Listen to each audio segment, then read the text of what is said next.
All right, we are live with Cache Valley's own big doubles tournament named I believe Pay Up. I'm pretty sure Pay Up. Yeah, Pay Up. And then we got this wonderful Sticky on the mic, Risk Taker and Kreeg right back here. Oh, there seems to be a small problem. Maybe they were just doing a button test. It could be button check. It could be something else. Their like controls and shit. Yeah. And everything. Well, Yeah. hot set coming in round one. You got Ranger. All right, Ranger Zenix are up 1-0. So we're just gonna go ahead and put that one. Nice win. Good win. Good win. All right. I don't exactly know what was going on there, but hopefully, I guess someone just didn't have their controls. Hey, they were having a great time. Let's go ahead and switch over to this one. Oh, You get to see our beautiful faces. Hello. Yeah. Oh my god.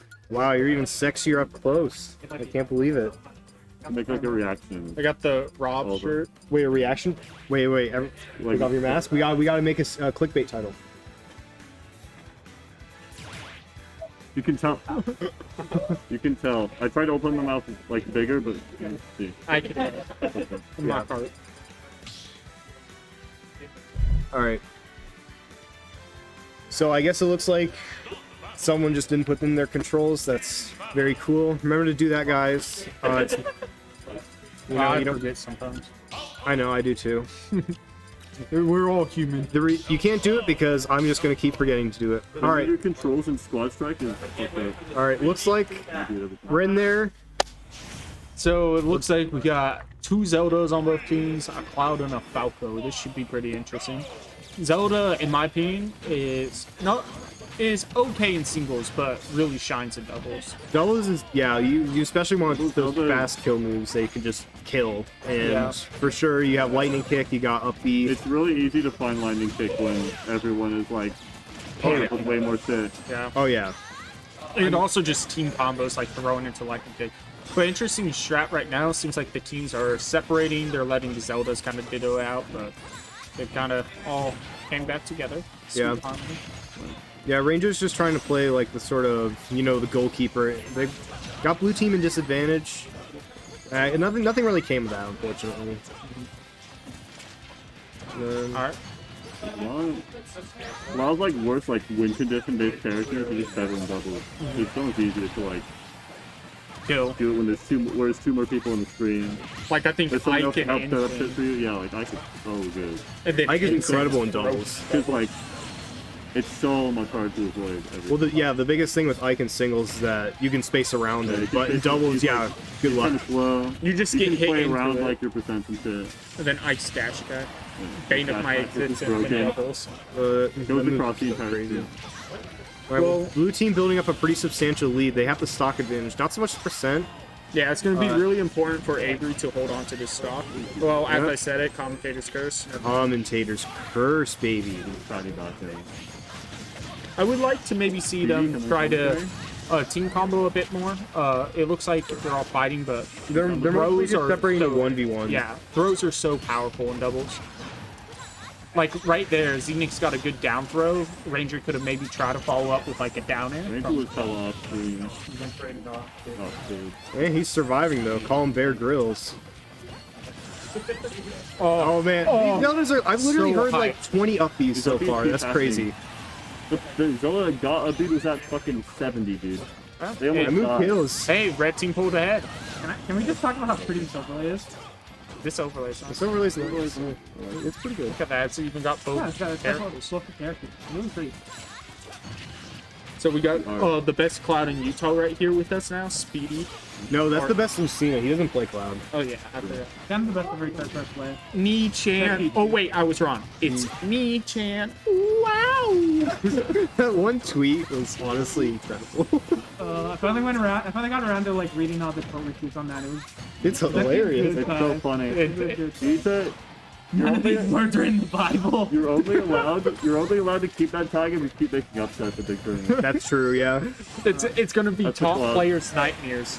Do not lose to Do not lose to Nii-chan. fucking wow. elite channel. Hey, wow. All right, everyone down on last stock. Ranger's definitely going to be the target of blue team here, because Yeah. if he loses that stock, it's an immediate 2v1, and all of a sudden, blue team, despite their percentages, holds an insane advantage. Yeah, 2v1s are just so powerful in doubles. They're very hard to win, unless you're a character designed around it. What a kill from Ranger. Oh, Ranger lives. That's actually really Spot on. I huge. like that. I like that option. Don't often see it. Yep, Ranger's just going to hang back, charge up that Quick, limit. dude. What? That was DI. charged too, and I didn't kill. Wow. Good DI, went straight to the corner. Cross screen. That was. I mean, I guess you little can. I guess you can throw it away at this point. You can people just beat get nothing, another. But Yeah. your decisions don't really matter at this point. Yeah, if that was like a little bit better communicated, that wasn't like a bad As long option. as- They yeah. got the jump, and then He if covered they, there, be and like the a fan- partner could cover. If there was a phantom underneath, I would say that's a fantastic. It's like literally, as long as you don't do anything that they can kill you for, your team can kill them for. You're good. Yeah, All nice right, job that for is- Ranger and Xenix. So closing that out. At the beginning, it looked a little rough for them. They were down almost 2 stocks, and then they just brought it back. Does that do it automatically? Yes, it does. Melee. Melee dub? Sticky melee melee down. bracket, dude. I don't have a GameCube Oh, controller. yeah. Melee, borrow one. It's free to enter. Let's just stop playing it. Yeah, maybe. Yeah, I'll pop off the melee. Hey, my Fox. I've got the box, dude. I'm gonna go Bowser. I've actually Oh, the got. box works, right? I've got wave that thing with my bitch. I like that me and Kreeg were discussing what character you're gonna play because we don't play melee, and I like that both of you were like, I'm gonna play Bowser. Wait, Well, I'm gonna play Bowser. you wanna play Bowser? No, my Bowser goes crazy. Wait, Bowser's fucking insane. I play We just play Fox. each other. We just play each other. Dude, I'm now the Fox player. All right. They're Melee both playing doubles is Bowser, the and we're both playing Fox. Bowser, We even losers round 1, boys. beat the fucking team. That'd be so wrong. How do you win against double Bowser? You don't. Wait, don't wait, lose. you have me and Speedy team double Fox versus your double Bowser. Mikey. All right. You play melee, right? You play melee? I've messed around. Okay, that's not fun. All right. I think the three of us have never touched the game in our lives. I don't think. I was playing Slippy like a week ago. Do you like? can wait that. Can you do shit? I can. Somewhat. I can I'm do. literally. I can L cancel saying that anything, my- but I'm terrible The at it. angle I'm on my not box. consistent. If I just. All right. Let's get back to the Yeah, match back to here. the match. Sorry, we got All right. distracted with melee. Battlefield being the pick here, I know the wave dash. I know- don't exactly understand. Ooh, nice lightning watch the kick from game. Phoenix right there.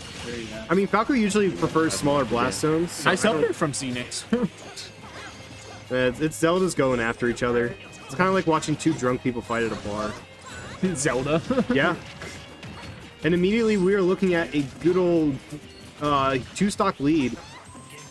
I mean, if red team can close out another stock here, that's an incredible advantage. They're both pretty close to me. Yeah, honestly, they take the stock on Ranger. Blue team is not out of it. That's a Yeah, I mean, that's kind of huge. Ranger should have gone out and started edge guarding. Xenix or Avery. No, Xenix had the. Ooh, I want a downer. Okay, Falco's Ooh. already dead. That's a 3 to 4, 5 Falco stocks. is a lot shorter than Fox's, right? It's much shorter. Yeah. But Falco has that massive jump. And remember, what's important about a 2-stock lead is that if you have a 2-stock lead in doubles, even if you lose both of your stocks and it becomes 3-3, the percentage persists, and all of a sudden you're still in the lead. Yeah. In such a 4 to 3 stock, you could lose 1 stock, and then all of a sudden it's actually fairly even. The best part about that too, I feel like with that type of lead, you can be more comfortable to maybe take a couple more risks, like holding your opponent and like securing kills. So Yeah. even if you trade, you're in the lead. Absolutely. It's just a And nice that's position to be in. And yep, That's there's the that's share share stock. stock. Avery's sitting at a lot of percent, and that's it. I believe in mean, Dib.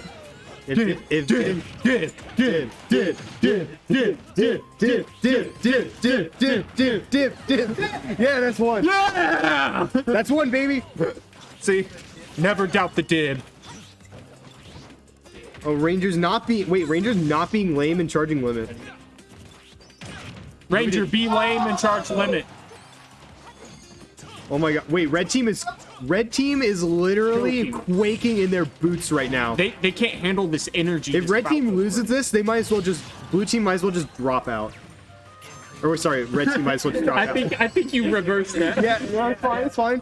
No, I know what I said. All right. Oh, and there comes the limit cross slash. Valuable effort from Dib right there. I am now forever I'm a a Dib Dib fan. fan.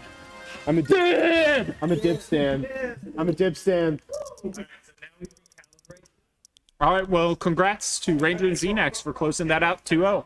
That started out a bit shaky for them, and then they found their groove and just won. Yeah. Simple as that. Doubles. All right. Well, we might be commentating another match here. I'm gonna go to the bathroom real quick. Go for it, my guy.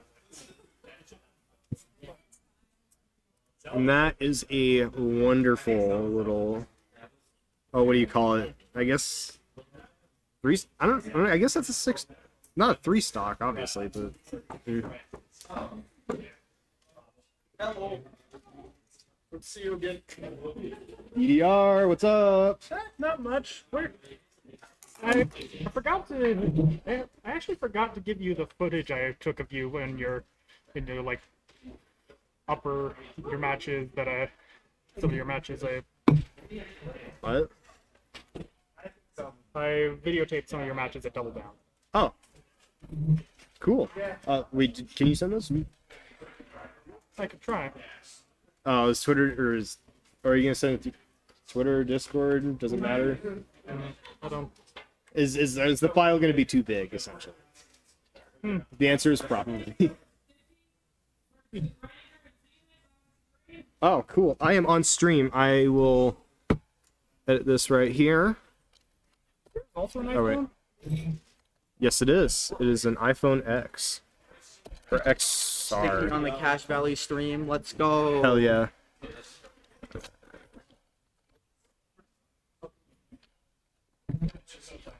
Alright, unfortunately, I will be leaving for my stream duties temporarily. I will throw this onto the mainstream cam, and you guys will enjoy. Let's go ahead and just...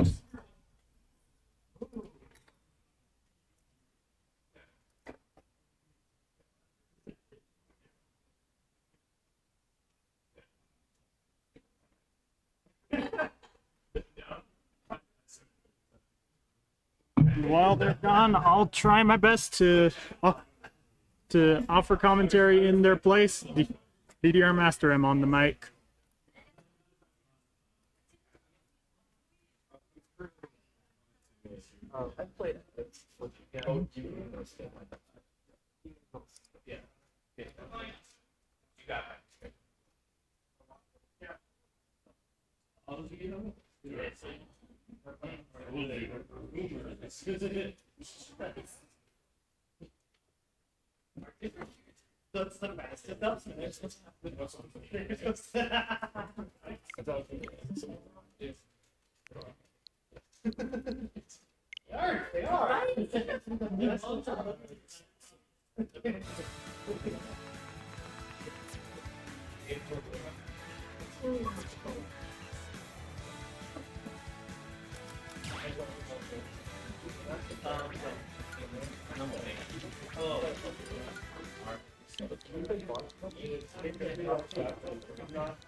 So as they're getting set up, we're setting up for the first match of one of the heavyweight teams tonight, Sticky and Risk Taker.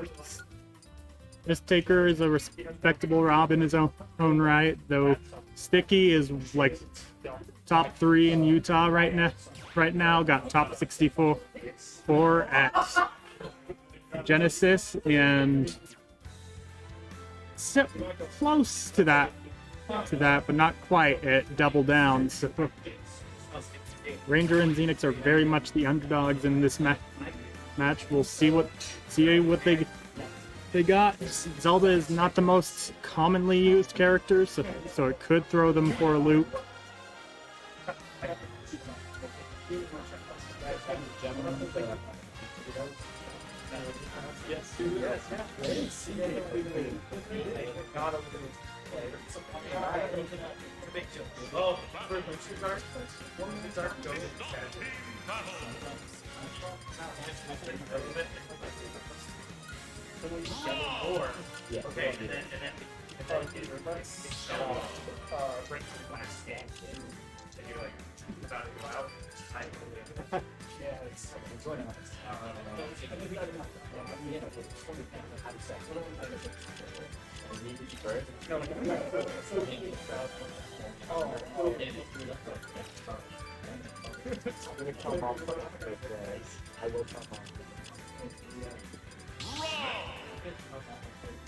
Dude, is this the famed Sticky and Ranger?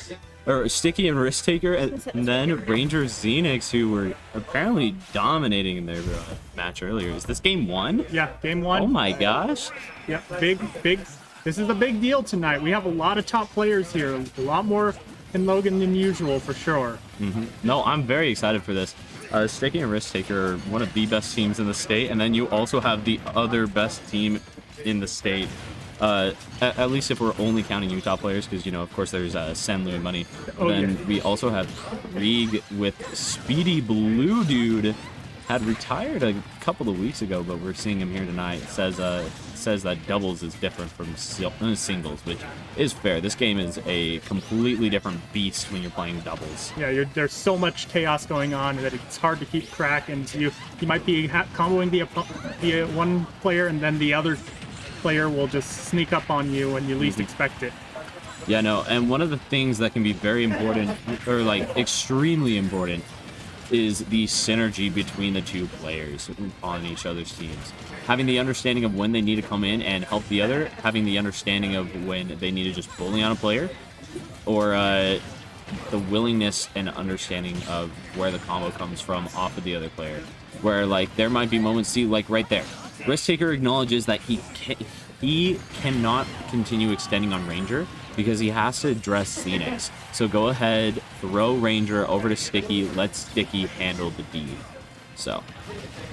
Yeah, right now it's definitely Sticky and Risk Taker in ahead.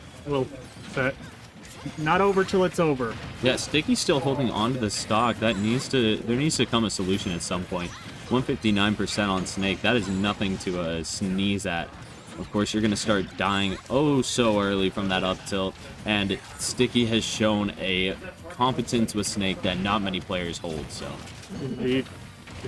And Snake is on the heavy side, so you're not going to be killing him quite as early as most characters.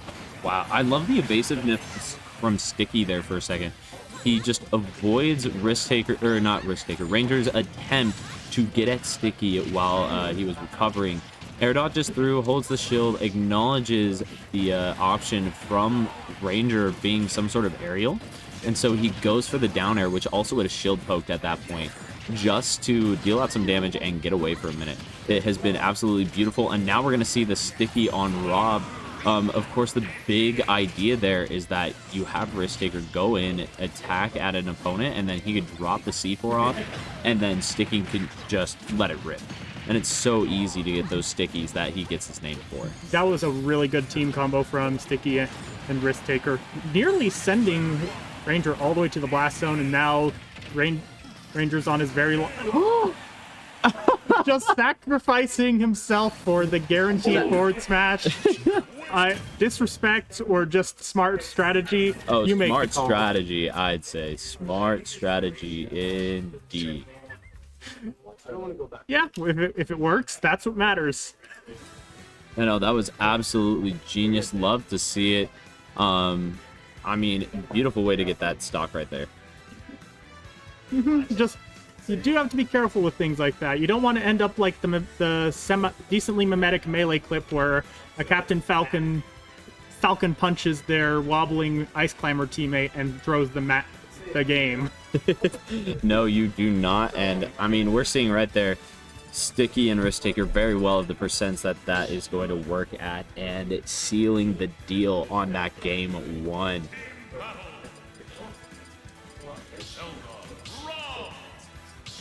Looks like Stripe is... Oh, looks like Ranger's giving it a bit of thought. Just sticking with Cloud? Oh, fair enough. I believe he does have a wolf, but I'm not sure how much better that would be here. Yeah. I don't know why, but it's putting the things on the wrong side. But alas, here we are. We are heading into game 3. Risk Taker game 2. Risk Taker Sticky versus Ranger Xenix, opting for Smashville, a little bit smaller of a platform, and of course, going to go ahead and give Zelda the buff she needs. Let's be honest, Zelda is a bit of an underrated character in my opinion, but when it comes to Smashville, I don't think anyone questions how strong this character can be, just because of that Phantom being able to control so much space. And just, if you can control the whole stage, you've got to be a strong character. So it's also a bit awkward for it in doubles, since it also is something your teammate has to play around just as much. Yeah, no, and you do throw into the fact that you're having to avoid it. It might make some of Rangers' approaches a little bit more predictable, where you see the Phantom place and all of a sudden they have to go high or low depending on where that Phantom is placed at. Now, on the same side, you know, Ranger doesn't have to worry as much for a follow-up. If he gets in on where that Phantom is going to be, then all of a sudden he's going to be able to convert very easily off of the Phantom hit if him and Xenix have really put in that practice. I will say I love just the ability for Snake's grenades, the way Sticky is using them to control so much of the stage and just take control of the pacing of the match in a match where you kind of expect Zelda to control a lot of it with that down B. So to their credit, this is looking a lot better for Ranger and Xenix. They're keeping it really close for the time being. Yeah, no, I mean, even stocks, that's as much as you can ask for, especially against players of this caliber. So seeing Ranger get sent off stage, the up tilts, taking the stock on the Zelda, but not taking Risk Taker's stock. Beautifully placed. This shield break, needing to get him out of there. Yeah, that very, very smart play, not letting him suffer for his mistake. Yeah, that could have been disastrous for Sticky. Yeah, I mean, you don't want to lose that stock, and Sticky just and thankfully getting saved by a Risk Taker, the same person to break that shield, of course. So that could have been devastating. Now, last stocks for all but Risk Taker. This is keeping nice and even. There's definitely a chance for Ranger and Xenix to win this set. They are definitely showing signs of life. Indeed. They just, right now, they've got to find this next stock on Risk Taker, and from there, we'll see how it goes. Yeah, Risk just opting to stay high, keep that stock as long as possible. But now losing it, this is where the issue comes in. How do Xenix and Ranger seal out this stock on one of these stocks? And if they do, can Risk Taker or Sticky clutch it out? Yeah, because the moment there... Oh, that was horrible for Xenix and Ranger right there.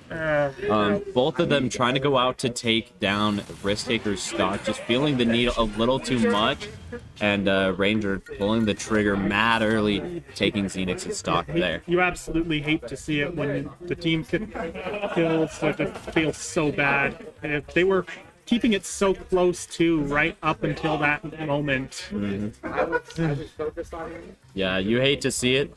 All the same, we have a couple of more matches being run. Of course, all it takes is getting into winter semis, and you guarantee you are in the money. So we already have two teams inside of the money at this point. The forms of Risk Taker Sticky, and then Speedy and Kreeg, both chilling inside of winter semis, waiting for their next matches. Fleepy, Meek, Slicer, Caminus still needing to play against Dark Suns, or still needing to play against each other, and then into Dark Sun Smimo. That might be our next match on stream, since that seems to be the only one not being played right now. We will have to see, and then Mamba Valor versus Silver Triforce and Sunny T. We've got some matches coming up that I'm very excited for. I'm interested to see how CBS holds up. You know, Darksun and Smimo being the premier team from CBS right now. It used to be Darksun and Greed, but I think Smimo has been doing a pretty good job at replacing Greed and holding it down. Of course, Darksun and Greed were known for doubles and how well they could do, really standing with some of the best teams inside of the state. And unfortunately, Greed has not been showing up as much. I haven't heard that he moved, but he's just. I'm pretty sure he's too just busy. straight up retired. I could be wrong, but Yeah, I think I saw him like a month or two ago, but it is possible that he's retired outright. has been a hot minute. Miss him. Great guy. He was the one who designed these much more colorful graphics, and it was a shame when he wasn't able to handle the streams anymore. But hey, we got him back for at least tonight. We'll see if they ever make a comeback again. Who knows? But we're at this point just kind of waiting for some matches to go through. We can get one other on stream. We are going to wait a minute, and we will be right back.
Alrighty, we are heading into our next match right now. We have got some of your CBS favorites out here tonight. Silver Triforce versus Sunny T. Silver Triforce and Sunny T versus Dib and Avery. I'm so used to commentating singles, guys. Hopefully you will you'll be patient with me. It's really, who is familiar with commentating doubles? Unless you're like going to a lot of big tournaments, the answer is probably not very. Yeah, no, I'm just excited to see what these players got on deck. Dib pulling out Falco. I knew him as a Wii Fit main, but I guess Falco at least for dubs, you know. We're of course gonna see Avery repping the Zelda as always, and then we're gonna see Sunny T with the Isabel, and Silver Triforce with the Yoshi. So Yep, Sunny T, mostly known for his duck hunt, but his Isabel can be absolutely wild. I think he nearly beat Death Arcana with him. well, last week. he also got a PR win sometime last year in the form of Yep. Ooh. Has a couple of PR wins, you know. Definitely very strong player. When you know he's actually grinding things out and attempting to do good, you know. That is kind of one of those things. There are some ultimate players where, you know, they don't always care about the game can get frustrating at times. And got to figure some life situations out more importantly. Either that or, you know what, just lose the passion, which I think is what kind of happened to Sunny. This game is full of a lot of seemingly obnoxious characters or interactions. And even if you disagree with that, there's no denying that there are so many characters, so it's like really hard to keep track with every matchup. There's a reason you know that you haven't seen too many like you haven't seen official tier lists like in past games, because there's just way too much disagreement for it to really be stable. Yeah, and now we are going to head in game 1, actually seeing the Wii Fit come out. Excited to see what Dib has got on deck with it. Of course, going to see the Isabel as mentioned earlier, and then the Zelda from Avery. We are heading straight into Battlefield, one of Avery's favorite stages across the board, just because he gets all those platform cancels with the teleport, and then you get this fancy little movement option, and I'm excited to see if Avery uses any of that to his advantage. Meanwhile, we're also going to see mementos. This is a little thing about Sunny T. If you guys don't know, you can change the color of mementos based on the song. And so he will change the song so the color makes it a little bit harder to see the character he's playing with or the projectile of the character, or like the trap basically. For those wondering, it's I believe 3 is blue, 4 is yellow, and 5 is of course red. Mm-hmm. But yeah, no, that's why you're gonna see the yellow pick here. It just makes Isabel, and more importantly, the gyro a little bit harder to see. I think that's the name of it, right? The down B. The down B on Isabel, that's the Lloyd trap. Oh, the Lloyd trap, yeah. So it's gonna be a little bit harder to see just because being placed in the ground, it looks very yellow brownish, and so it kind of blends into part of the stage to an extent. So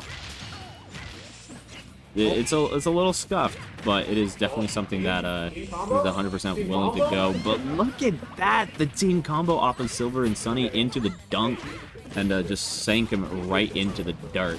As they say, use your head. Honestly. But no, they are playing absolutely immaculate right here, Sunny T and Silver. You cannot mess around with Zelda when she has those explosive forward and back airs. You just die out of nowhere. You really can't. They are frame 6 too, with some of the most powerful hitboxes in the game. Just able to take stocks mad early, sub 60, depending on the scenario and everything. So it's really scary to see when Zelda is doing it right. And now we're going to see Avery and Dib trying to go for something here. But popping off Sunny T off into the heavens, thankfully, for Avery and Dib, sealing out another stock. And now it is looking very much in their favor as Sunny is on his last stock. We'll see if he can clutch anything out. A very tall order when you're 2 stocks behind in doubles, but we'll see.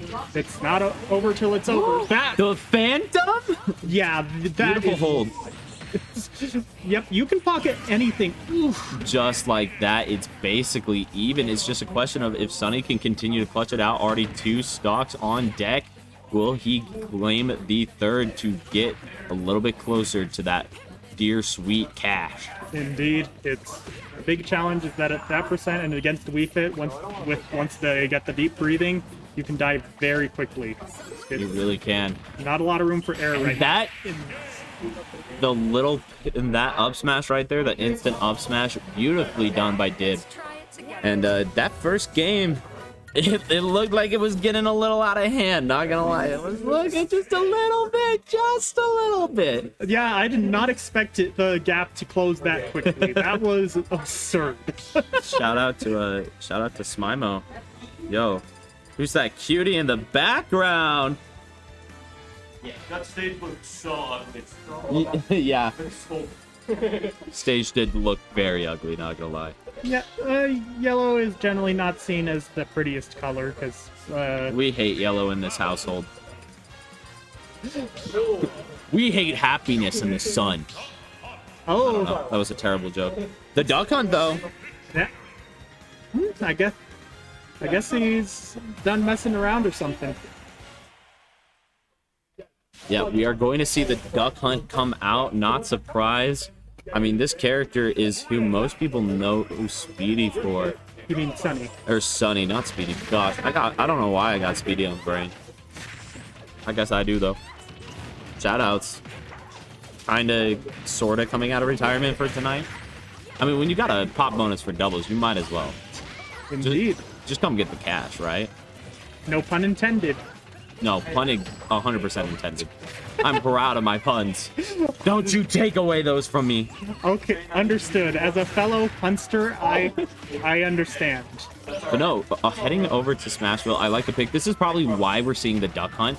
This is just an amazing stage for Duck Hunt and his zoning potential with the can, with the down B, with the frisbee, you know, or I guess what, clay pigeon and everything, if we want to get technical. But no, this is an amazing stage for Duck Hunt. He just offers so much stage control, just like Zelda. I think both times that we've seen this stage pick, it was a Zelda wanting it, and then it just also benefits one of the other characters on the other team as well. It's a lot harder to rely on counter picks and doubles because there's so many other things to worry about, and some other characters will benefit, and also just the chaos makes it, in general, makes it a lot harder to utilize your character's specific strengths. Yeah, it really does. I will say, though, I mean, coming into it, Dib holding onto the stock, and it is looking a little bit more favorable for Avery and Dib, though. Just like last set where we saw them kind of like slowly gain traction, and then all of a sudden they started running away with it. I'm wondering if that same thing is going to happen right here, you know. Ooh, that was a great combo from Dib, or no, from Brand Blue, Silver Triforce on a Dib. So right now the stock counts are even, and so the percentage lead goes to Avery and Dib. Yeah, no, just a little bit off, and of course, already going to lose that lead. It's such a hard thing to hold. That But was that- the most genius up smash, catching them both and killing them at once. Just going from behind to in the lead again with one stroke. That's the beauty of doubles, folks. Yeah, Avery positioning that perfectly to catch both jumps. And now Brand Blue and Sunny T once again a little bit on the back foot. We'll see if they can kind of secure the stock. They need to take Dib stock as fast as possible. And Silver coming in for it. Sunny securing it. Now, if they could get Avery's stock, they are in some pretty clean zones. But on the other end, of course, Sunny T is not sitting very pretty with that percentage right now. And in an offstage scenario, Silver just clutching down that ledge. That's kind of what you got to do when you have your teammate off stage, is secure the ledge down. That way they have a better chance of recovering. And now Silver this time, let's see if he can do what Sunny couldn't and clutch out the win in the 2v1. Yeah, it's going to be it's a very difficult task. It's not impossible, though. If right now, up tilt into up air, got Avery going deep for it, the spike. And now he suddenly has the lead. If he can just... that might be it. No, still holding on to that double jump. Not going to go off for the edge guard. Totally understandable. But That is- finding it. A great comeback from Silver Triforce, keeping themselves in the tournament, forcing us to the game 3.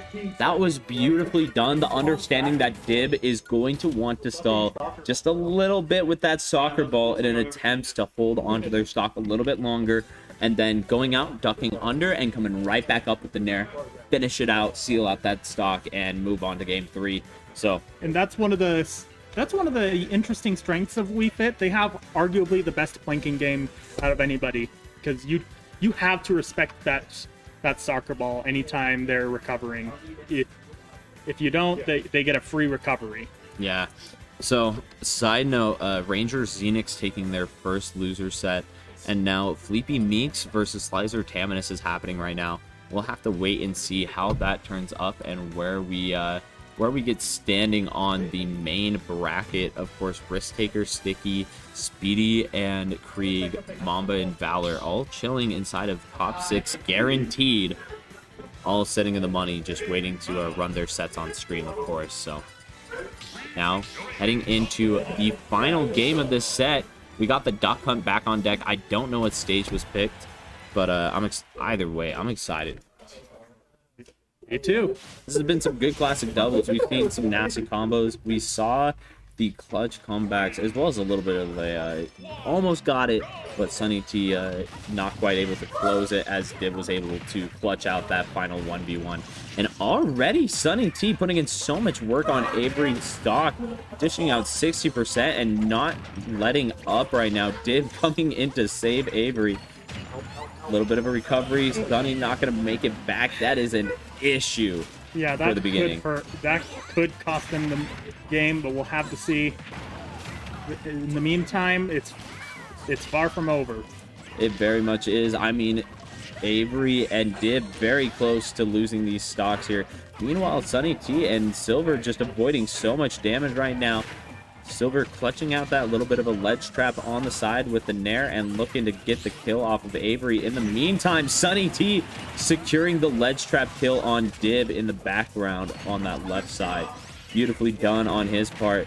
Dib not quite able to seal out the stock, but still dishing out so much damage and coming to finish the job. Stocks are even, though still at the deficit. We'll see how long it takes to close or if they'll build that lead up. Did not take long for Avery to fire back with that up B. That Pharaoh's Wind is such a strong kill move, and out of shield becomes a pretty reliable one too. This is looking like a much stronger lead than earlier. They need to find the next stocks on Avery and Dib and fast. They really do. Dib sitting at 85, Avery at 67. Okay, they've got to make this count. Not able to get the edge guard. That's kind of what he needed. The regrab going unpunished as well from Dib. And now Dib looking for the combo to seal out Blue, but not quite going to find it. Looking for the snipes. Ooh, right there. Blue pulling Dib up into that side B that, let's see, Din's fire to secure that stock right there. Beautifully placed, just reversing that scenario. And there's Sunny T's last stock. That's gonna be it. At that percent, and with your final stock, there wasn't much chance. It to bring could have been back. so much closer, but it was just that first SD. You hate to see it, but alas, that's how some of the games go. Buffered air dodge, one of the leading causes of SDs since 2017. Yeah, you hate to see it, but alas, here we are. Silver Triforce and Sunny T going to be knocked out of the bracket with McCarth and Wabuchi as well in that losers round 1. And then Death Arcana Affinity, I believe, still not here, which means they're going to be DQing fully. Doubles team that definitely could have made waves inside of this bracket. But the double Toon Link, it is a very interesting team indeed, and it's a shame. It's a shame that they aren't showing up. Yeah. They still got some time. They're waiting on the loser of F, which is 2 sets away, with Fleepy Meeks needing to play against Slizer and Taminus, and then loser of Dark Sun Smimo. Dark Sun Smimo will play the winner of Fleepy Meeks, Slicer, Taminus, and the loser of that would be playing against Death Arcana Affinity. So technically they still have time, but we're an hour, 10 minutes into the bracket. I wouldn't expect them out here today. So now we are going to be getting the Provo, the main top boys up in here. With SpeedyBlueDude Kreeg, one of the best doubles teams in the state, if not the best. The only real argument of true, pure Utah, because of course, you got Sen Louis Money, who might be the best double team in the world. Indeed, and Send in general is legendary in doubles. Even back in Smash 4, he was a force to be reckoned with. Like the time he pulled a 2v1 comeback against 2 of the world's best Bayonettas as Jigglypuff. Hey. Remember, Jigglypuff was considered different. the worst character in that game. Granted, a bit better in doubles, but still. Built different. Yeah. Just a little goated. What can you say? That's the difference with Send. Yeah, if you face Send in doubles, you better be praying. You better be praying, or you better be like Light Mars, or you better be MK Leo and whoever he's teaming up with that week. even MK Leo struggles against him. Yeah, we've seen Send Louis Money, take MK Leo Big Boss before, and that's one of the other big ones. No, but speaking more to this tournament, SpeedyBlueDude Kreeg have some pretty deep runs inside of doubles brackets when it comes to majors and the swords, so I would not be surprised to see them do fairly well tonight. And I'm excited to see what they've got prepped. Heck, they might even take this tournament. But there is someone out. There are a couple of teams looking to stop them. Mamba Valor is nothing to sneeze at. I mean, you got two of the top players in the state. I mean, both those gentlemen used to being PR. You know, Valor's been on that PR for a long time. Even outplacing Send out at a Genesis 7. Right, Genesis 6. 8? You mean 8? The last one? Was it? No, the one before. Oh, so Valor? Genesis 7, Valor. Yeah, It would have been Genesis 7 because Genesis 7 Valor outplaced, and then Sticky outplaced Send at Genesis 8. Oh yeah. If I recall, Genesis 7. He beat one of Sen's biggest bracket demons, who has long story, but he's not welcome in Smash tournaments anymore. Oh no, he didn't beat him. I know who you're talking about. Which also has started coming back to brackets. Well, A little weird. I don't have an opinion on it. I don't know the story enough. fair enough. But no, Valor made a deep run. Almost beat them. But no, Valor's still absolutely amazing player. Top 5 consistently for several years now. They're All right. They're on their way. Look at the swag boys in the background. Dib Avery. Yep, keeping it classy. It's a big one. Though I don't know. The red tie and black toe would be stretched out. and all black So it should be attire. good. That Let me know if there is issues, though. I'll double check it. Look at these boys. Dib and Avery in the suits. Just securing your next slot. Look at that. Dib clutching out the 1v1 against Sunny. Absolutely. Such a gamer. Dude, y'all almost choked that first game. Yeah. But, you know, Dib just decided that, oh, hey, I'm in a suit. I have to win today. That's why we're in. You were on LK for like. I bet what it was is that Sunny T, like, saw you guys in the suit, and that's why he SP'd first stock game 3. Robert, we're just He was, intimidated. yeah, well, he looked at Dib and he was like, wow, Yeah. two beautiful, He literally just two beautiful suits. so much that he was just like Yeah. looking at me, and then he's off stage and he's like, oh. they're suited for success. Kyle, I was getting intimidated by him, and he's on my Yo, team. look at Dicky. Also a cutie.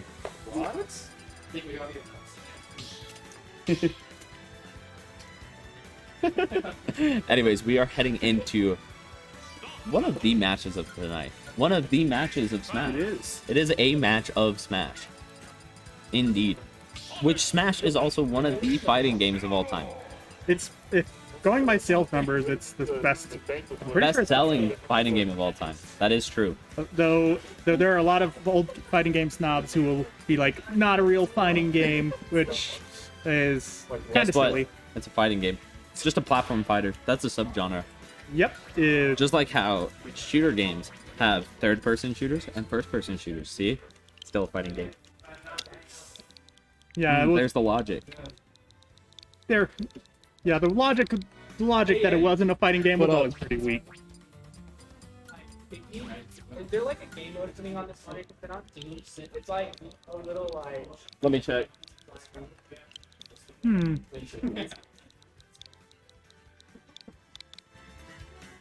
Oh my god, bro! I haven't seen you about a half one time. Bro, it's complete.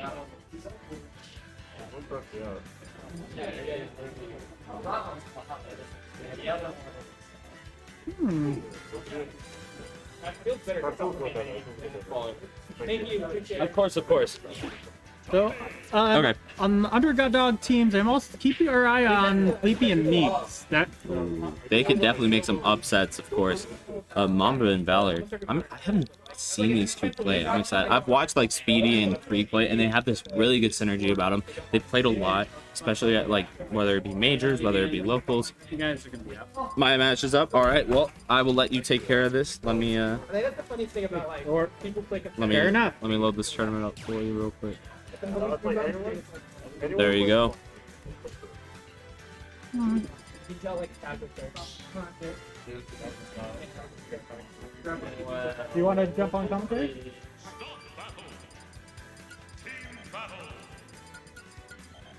All right, So what's we- up, gamers? We're about to witness one of the heavyweights. Well, some of the heavyweights of the night going up against each other. Yeah, so I believe it's the second and third seed. wonder who the first one is. Yeah, I wonder too. Let's get it underway. And so these are some interesting characters. Not sure what the synergies are, but I also have only seen so many doubles matches. I guess I can explain a little bit. So the idea behind, I guess I'll talk about blue team first. So the idea behind Sonic is that Sonic can basically be a giant little pest, and he can run away from stuff. Now, of course, being Sonic, he's the fastest character in the game, so if he runs away from something, you are literally not going to catch him, unless you are maybe Wario in your butt. Which, I mean, come on. I don't even need to state why that's impractical. But also, like, you can already see, like, everyone's already in the red, but, you know, Valor's just staying nice and safe.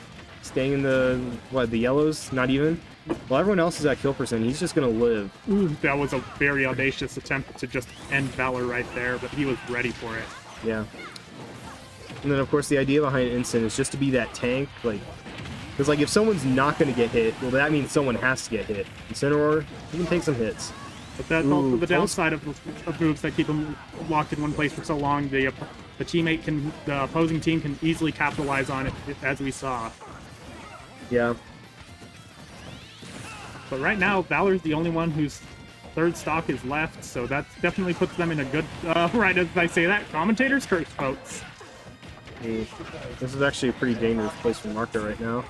Yeah, Incineroar's recovery, very bad, but fortunately does get them distracted enough to allow him to get back to stage. Oh, he's dead. Yeah, that's a big stock win right there. Yeah, Marco attempting an edge guard there.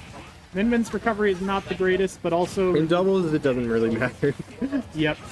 Like, obviously, bad recovery can matter, but when it comes to edge guarding your opponent, you're leaving your teammate in such a bad spot. Unless they already have advantage, if they risk losing their advantage, like, they can just kind of die. And then all of a sudden, you're off stage, so if you fail at your attempt, now both of you are in disadvantage. Alright, but Valor kind of looking for a kill here. Like, they do need a kill and fast. Like, Valor's still in a good asset. Ooh, yeah. That's just Min-Min. Min-Min can attack from such a distance. Ooh, they're almost closed the gap, though. Yeah, but right now, this is the time to try to 2v1 Ike. Which I didn't really see them do. It must have been a lack of coordination. But, I mean, they're still looking okay. Not great, but okay. Although their lead is... Alright, Team kills, you hate to see them. No, the Speedy and Kreeg often team kill each other. It's very funny. You know, like, it's very often that they team kill. Well, if they still win, then that's what matters, though. It could... Yeah. Double back air. Yeah, I guess it didn't matter after all. They just ended them right back to back.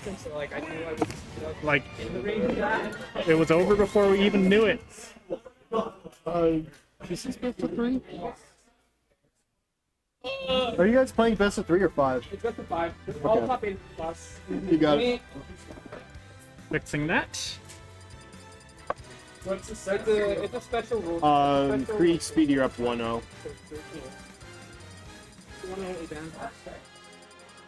What is that tag? The tag they have that he has there though? That is just.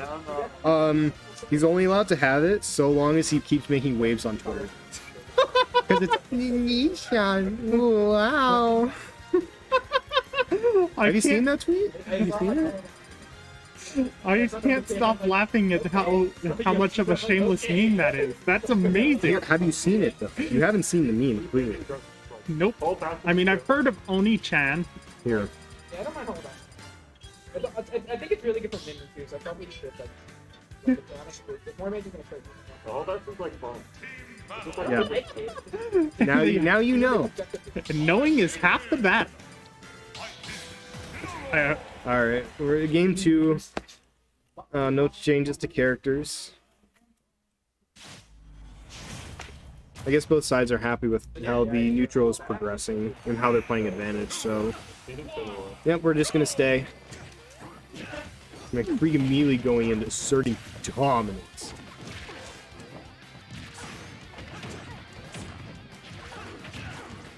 just playing Ike like you play Ike. What more needs to be said? Yeah. Mamba already taking so much damage right now. And Valor's taking too much damage to justify the amount of damage Mamba's taking. Yeah, they're not in the greatest position right now. Not long before one of them's about going to be losing its stock, most likely. Yeah. Both Min and Ike have kill power to spare. You can say that again. Yeah. Luckily, Mamba finding a little bit of damage on Kreeg. Oh, never mind. That could have been big if he'd gone for the neutral Dash get up. back. Nope, the roll will allow him to get right through the Alolan Whip. Ike's dash tag is very cool. Yep, it's not the fastest, but it has the KO power to make up for it. Oh, it's fast. What do you mean? It's like frame 14. For a dash attack that kills that hard, that's fast. Fair enough. It's also like not even that unsafe. Like obviously you don't want to do it right in someone's dick, but like in doubles, like it's super good. It's just a general whiff punish tool. And if you like, okay, 50-50. If you land, you die. If you don't, all right, whatever. It's doubles. It's not like I'm in a bad spot. Can't argue with that. Somehow it seems that Ooh, that's rough. SpeedyBlueDude still. You mean Oni-chan a wow? Okay, Oni-chan, oh wow.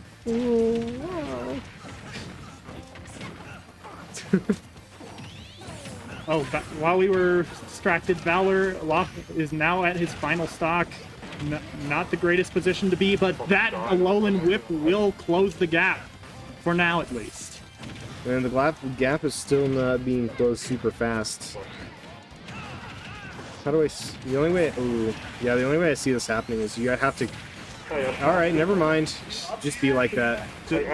Just the hardest of punishes. Apparently it was also a misinput, which is probably just salt in the wound at this point. Yeah, that's super Alright, awkward. alright, maybe Market can do this, because they're just gonna start killing each other. That would be amazing if they... Alright, taking that stock literally just is giving them a chance to lose now. That was a really good capitalization on that revenge, and that's what he needs to get back in this. Quite literally. Yeah, I respect it, because... That's how Marco wins this. Yep. If Speedy does something dumb, goes off stage, and dies for it. That was a bit too predictable, and he was very ready to punish Oh, it. That is that's going dead. to do it. I interacted once and I almost died. Again, you have to respect the attempts, because when you're in that situation, often your best hope is to just cheese your way back into it, though those risks don't always pay off. No, it's 2-0 for Speedy Kreeg. So with that, Oni-chan, oh wow, and Kreeg are on match point. Very Alright, I'm going to check the status of my match that should be upcoming in Winter Summons. fair enough. So I will be back, maybe. In the meantime, I'll do my best. Oh! Valor pulling out the Lucina is a bit... Is this a desperation play, or is he... We'll see. So far, not looking too bad. It is his secondary after all, so gotta make the most of it.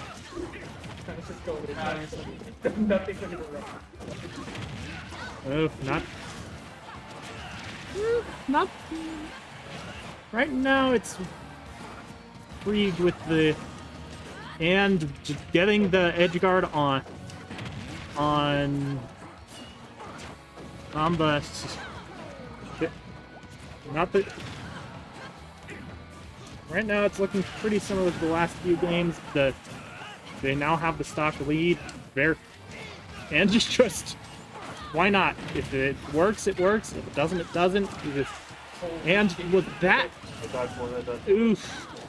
Yeah, not able to recover there. And...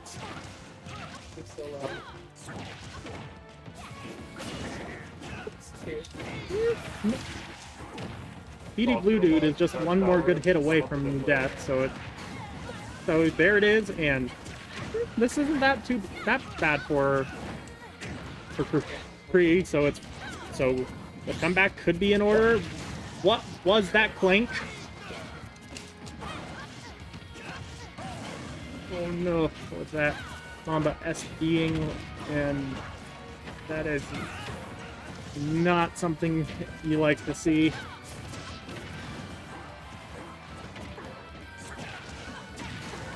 Ooh, the down tilt into up air, taking Valor's second stock. This is if the lead continues to build. If they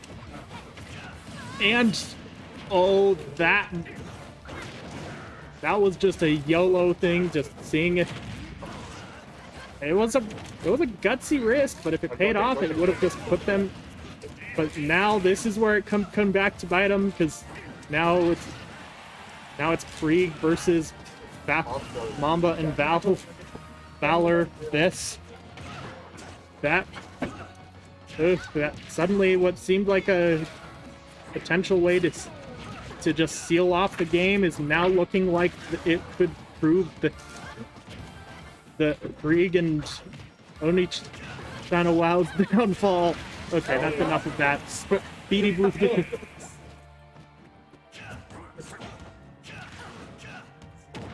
So SpeedyBlueDude is out, and well, Valor and SpeedyBlueDude are out, so down to these two.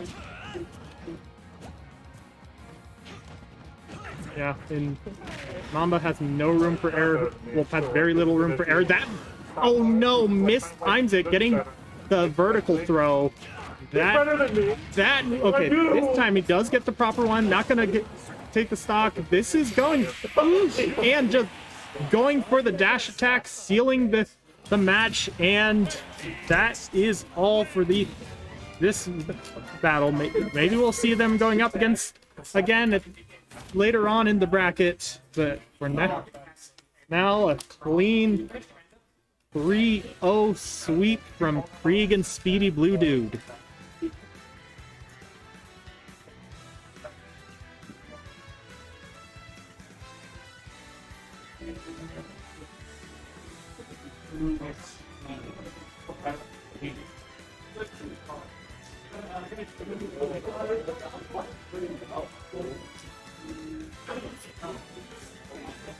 My body's not folded up.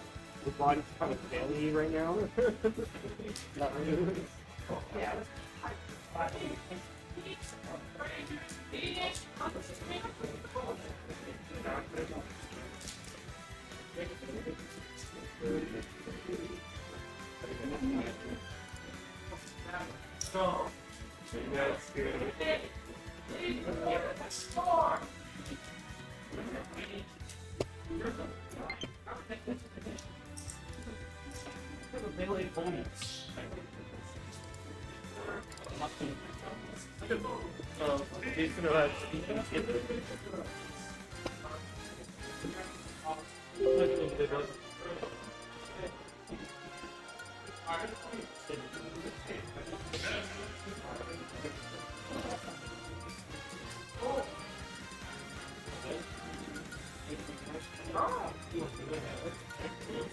So this is now for a battle of the more local players, the Phoenix and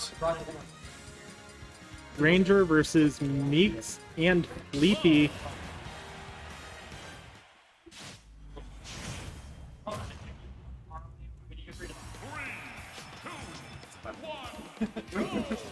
Okay. Game one is.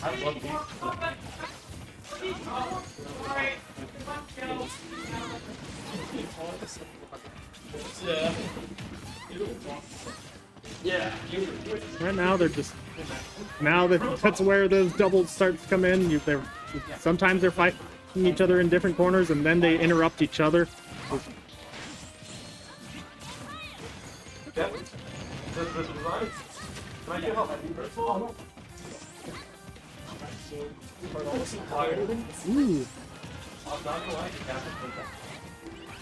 For the moment, neither team is accruing much of a lead, though Leafy is getting dangerously close to death percent. An interesting choice, just trying to keep the focus on the main part of the fight while Leafy makes the recovery. Not a bad strategy, and Meeks loses his first stock. but still, with that exchange in the end, it's Phoenix who still has the last of the all full stocks, while so we'll see. Oh, was that a bat? What? That was the hardest call out. And with that, the stocks are even. There, gotta make the most of this Edgard situation. Ooh, that was a clever yo-yo, though it didn't amount to too much in the end. Yep, back throw. What more needs to be said?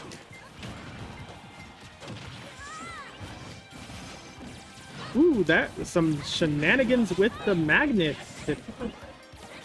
So, we might have been able to get more off it. Ranger and Xenix with a stock behind. And let's see if... Still, either Sleepy and Meeks are just a strong hit away from losing their second stocks. So if they can just find it. But that is no... Easier said than done. Oof. A poorly chosen time to PK fire. Sleepy doing a good job holding on to his stock here, playing it patiently. Ooh. Nice avoiding of the forward smash. Just smart play to try and call out the get up jump, though in the end, it's not looking too great. Oh. And You're gone. You're actually deleted. It actually didn't matter. You are deleted. You know, that's game one going to Sleepy and Meeks. What up? Yeah, it's qualifier. so best of three still. Hold up. No, it is top 8. I don't know if it's best of 3 or best of 5. Yeah, not really top 8. I'm looking at Yes, I knew it. I took a long way to go, right?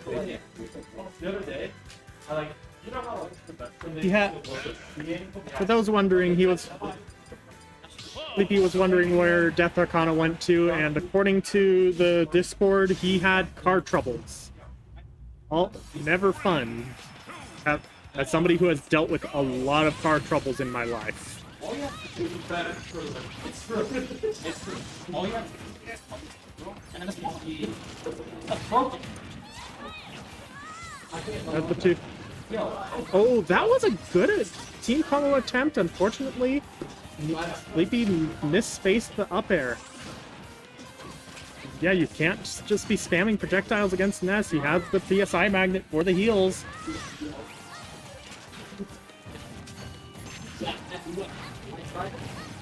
That is a better one. Forward throw into forward air. And Meeks just trying to keep the pressure up. Oh yeah. No. Who is going to lose their first stock here? It's in this. So much is happening on stream that it could come at any moment. Granted, it will hardly be determinative of anything. And that exchange costed Meeks and Xenix both of their first stocks.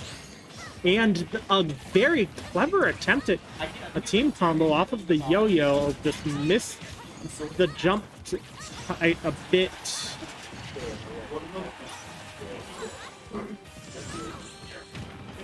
And Ranger not able to make the recovery, and so the lead is once again to Meeks and Sleepy.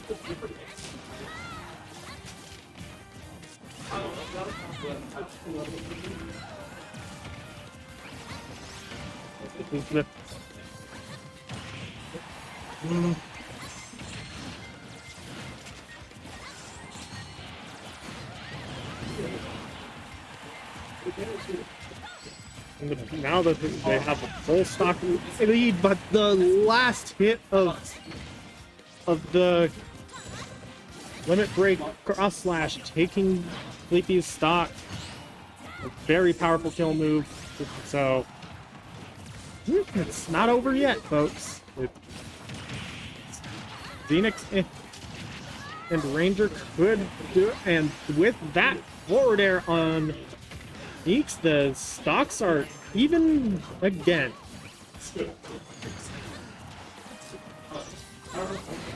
Ooh, you gotta be careful around Ness. There's always the threat of the back throw.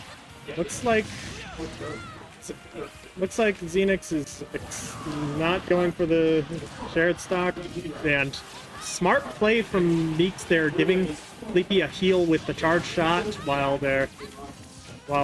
Ranger was coming back. Finds the forward smash to take the first of their three left stocks left.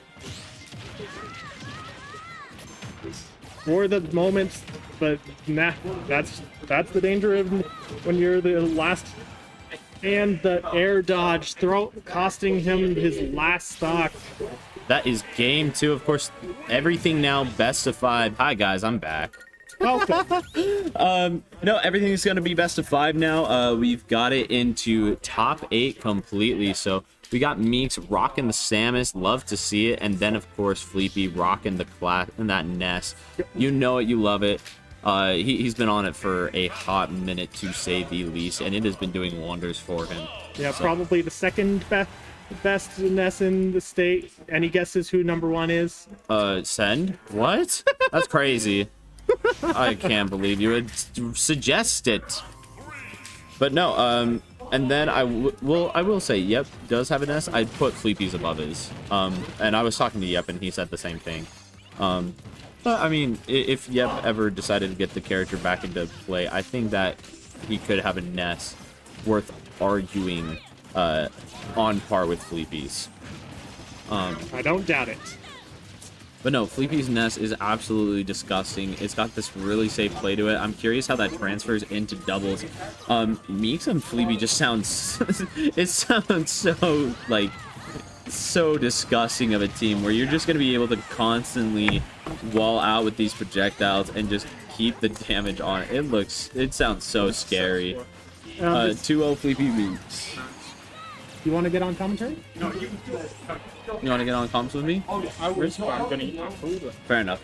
Maybe later, maybe later. Wait, isn't this just a best of 2? No, everything's best of 5 now, because it's all top 8.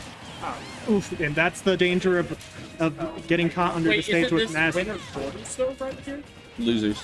That the PK Rocket recovery. You're waiting for win. No, this isn't winners. No, this is losers. No, this is winners. They play into me. No. Oh, I was gone getting food. Never mind. Numb nuts. I'm an idiot. You just a little bit, just a little I bit. left and got food. Man, risk taker. Come on, bro. I'm tired and hungry. Okay, go ahead and get yourself some food for your next match so you don't choke. I might pass out, bro. Don't do that. That'd be bad for your health. But you want to know what's even worse for your health? If this side B connects, and it definitely didn't. Meek's coming right in with that up air to secure that. Yep, it's a legendary edge guarding option, though it's also a committal. Well, it's not super committal actually, but it's Yeah. It just looked like Ranger was a little too unwilling to pull the trigger. Like, he was tracking Meeks really well and was right next to him. Could have pulled the trigger at any moment and just waited Sticky. before he let that side B rip. So. And now, right now, Fleepy just going for this edge guard on Ranger, taking it, looking for the stock, the limit on deck. almost getting the reverse edge guard there, but just barely living. Possibly just DI or just not quite enough. Yeah, no, that up smash, though, definitely got to secure it. And now, all of a sudden, you know, Fleepy Meeks on the back foot a little bit. Ranger Xenix, oh, never mind. It doesn't matter. Commentator curse is a real thing, guys.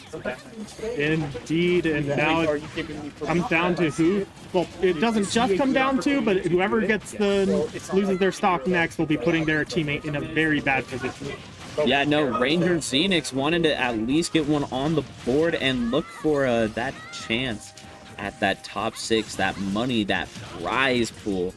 So we'll see what they can seal out. Meeks and Fleepy, 2 of the strongest players in the state, but kind of struggling right now. Of course, Xenix in their prime. Amazing Zelda player in their own right to contest with the likes of Ty. And, I mean, we've got so many Zeldas in this state.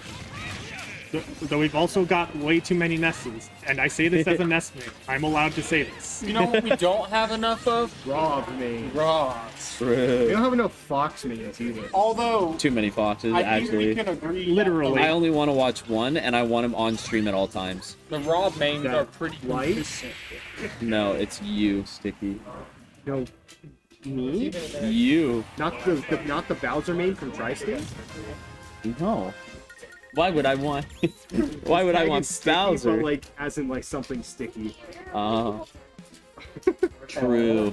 Actually, true. I just realized it's a reference to the shenanigans you can do with the Snake Down B, isn't it? Yes. He figured it out. No, No, it's not. no.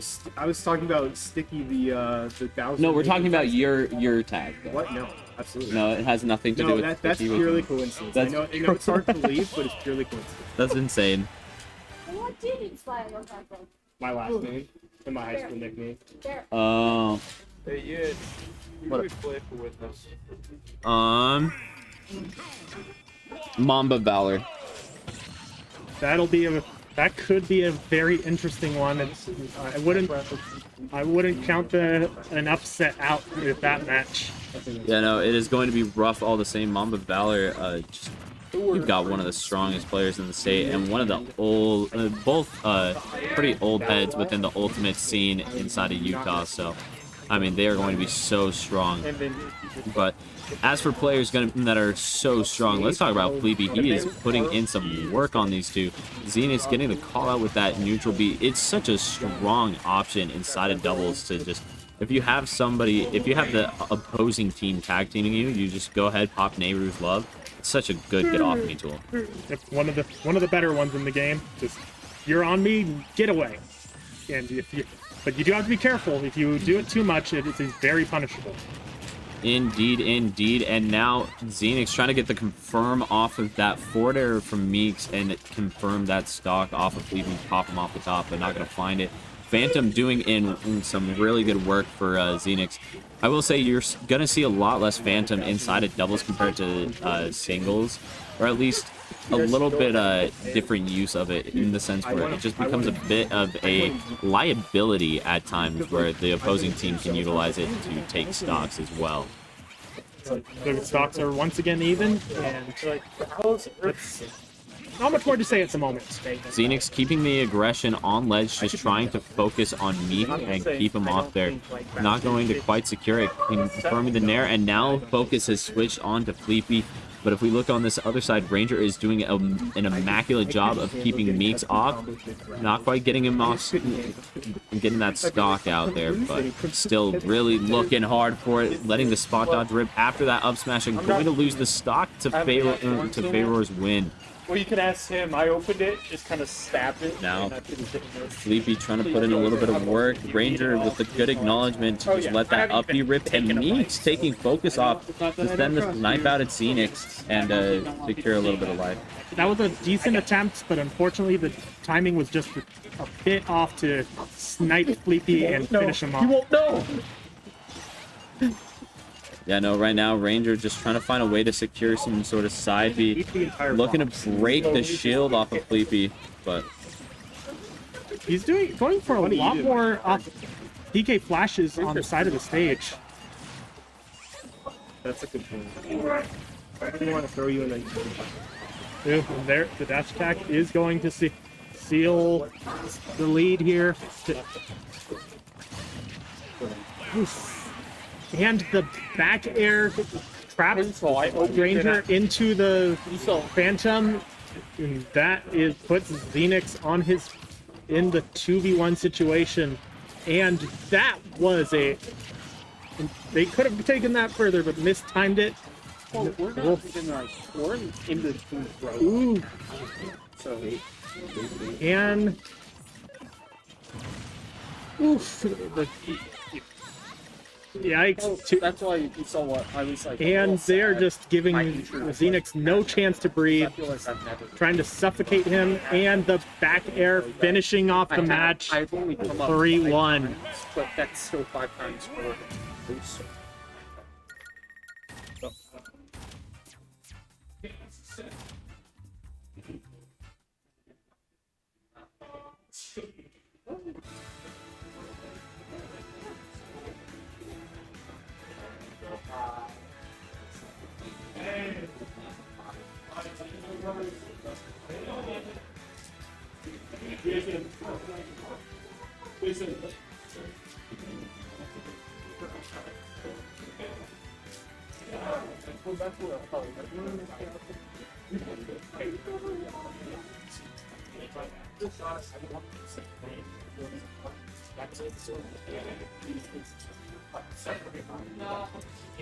DDR, Yeah. you want to edit the overlay? It's me and Dark Sun versus Risk and Sticky.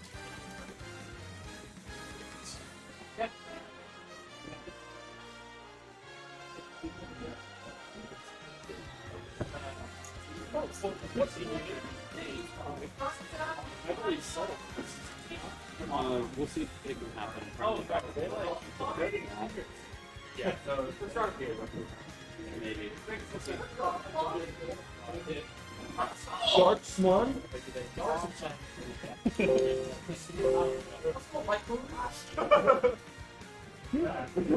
Like me.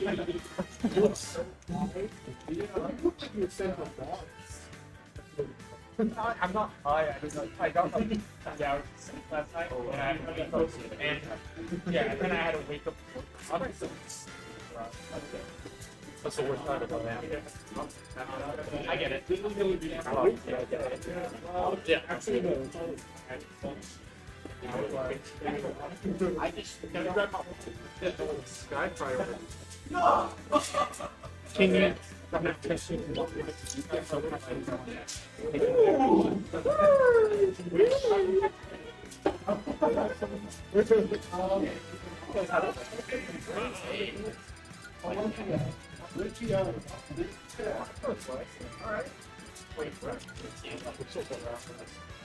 a lot of gamers, but literally everyone your vote.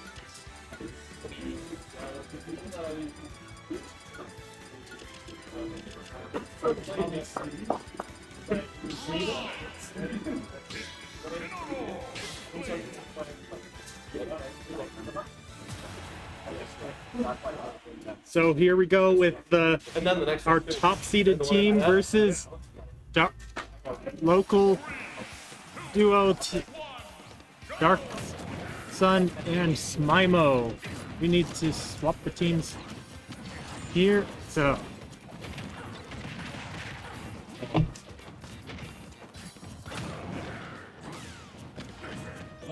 for the moment, not. Well, they're starting to build their leads. Actually, who am I kidding? Right now it's a pretty even game. That was a great team combo against Sticky. Just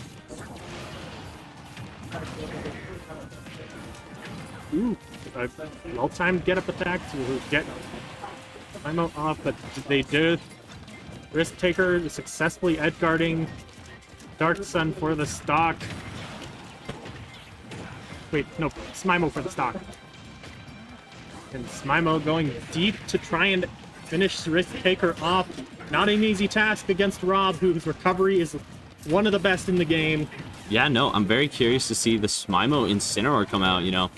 Doesn't play the character, but very reminiscent of Greed Dark Sun, which is kind of the usual team. And I will say, having that kill power to balance out Inkling's lack thereof, I like the team composition, where Inkling's going to rack up the damage, and then Incineroar can go ahead and take the kill. The question is, how do you get this Rob stock? He is playing so evasive, and the recoveries are just on deck. But Forward Air gonna seal it out. Yeah, and now they have the stock lead. this could be their game if they can keep it up. Ooh, beautiful little call out on Dark Sun's spot, just recognizing the aggression on Sticky's part and popping that side B. Right now, I mean, it's fairly even. You see Dark Sun hasn't even lost a single stock. The question is, can Smimo hold on to the stock that he has as he's on his last? Meanwhile, I mean, you got Sticky 120 starting to opt for a little bit more Nikita and a little bit more of a safe play. Let Risk Taker handle a bunch of the up-close scrapping scenarios. So, yep, he just needs one more good heat here, at least from Incineroar. Inkling, not the greatest at killing, as you were pointing out earlier. The save from Sticky right there, getting a Risk Taker out of that scenario, but going to go ahead and lose his stock all the same. And now let's see if Sticky can get this edge guard or this ledge trap Risk Taker. That was such great play around the Is that's going to be it for that stock right there. All of a sudden, this game looking a little bit. Never mind. Alive? He's alive. He somehow avoided that edge guard for a while, but even though he avoided it for a little bit, still going to lose that stock. And now both teams. Yeah, forced to use the shared stock, and now it comes down to who's the. Well, it's okay. It doesn't come down to, but it's fair. You want to get this next stock. You want to turn this into this 2v1, make it a little bit less likely for the opposing team, and that is what Sticky and Risk Taker has done here. And now I like the use of the Nikita breaking the grab, so no bigger combo can come out of there. That's gotta be it. Yep, that we saw them do it earlier, and I think that's what they were trying. I think they were trying to do, trying to survive that last time, but maybe they mistimed it. But either way, it doesn't matter. If so long as you finish them off, it doesn't matter if you lose a stock in the process or not. And that forward smash is one of the strongest in the game. So it's so good. It's so good. It's killing in doubles. Yes. It's amazing in doubles. It's great if you get a hard read or something. The hardest of reads, what it is actually good for is on its own is two framing, but on its own, yeah, it's not the greatest smash attack in the game, but we'll leave it at that. It do be good. It do go burr in doubles though. Still mad good there. Especially with a character like Rob, who has such a long grab, allow you to go ahead and charge up that smash attack forever, it feels like, to secure the kill. All right, going to see Team Purple, of course, from Inkling Incineroar here. I think you got the... Yeah, it's been doing this glitch a little bit. We'll get that fixed in just a moment, chat. But in the meantime, let's enjoy such another beautiful game from these teams here. I mean, Risk Taker and Sticky, obviously the top seed, arguably the best doubles team inside of Utah, made out of, pure Utah players. But we're gonna see what they can get cooking. I mean, you gotta give some props though.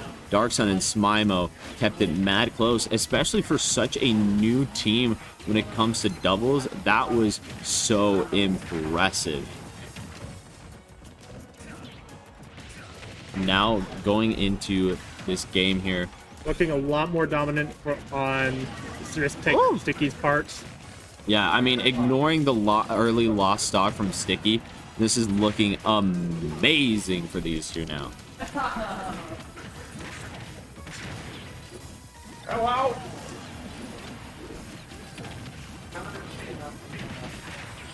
So now, looks like Sticky's down a stock, so it might not be as bad as it looks. If they can find another stock on Sticky here soon, that might not quite. Yeah, Incineroar back throw, honestly one of the more overrated throws in the game. It's not bad, but it's very DIable, and it's only really good on the side of the stage. Yeah, no, I mean, you got to be aware of it, of course, though, all the same.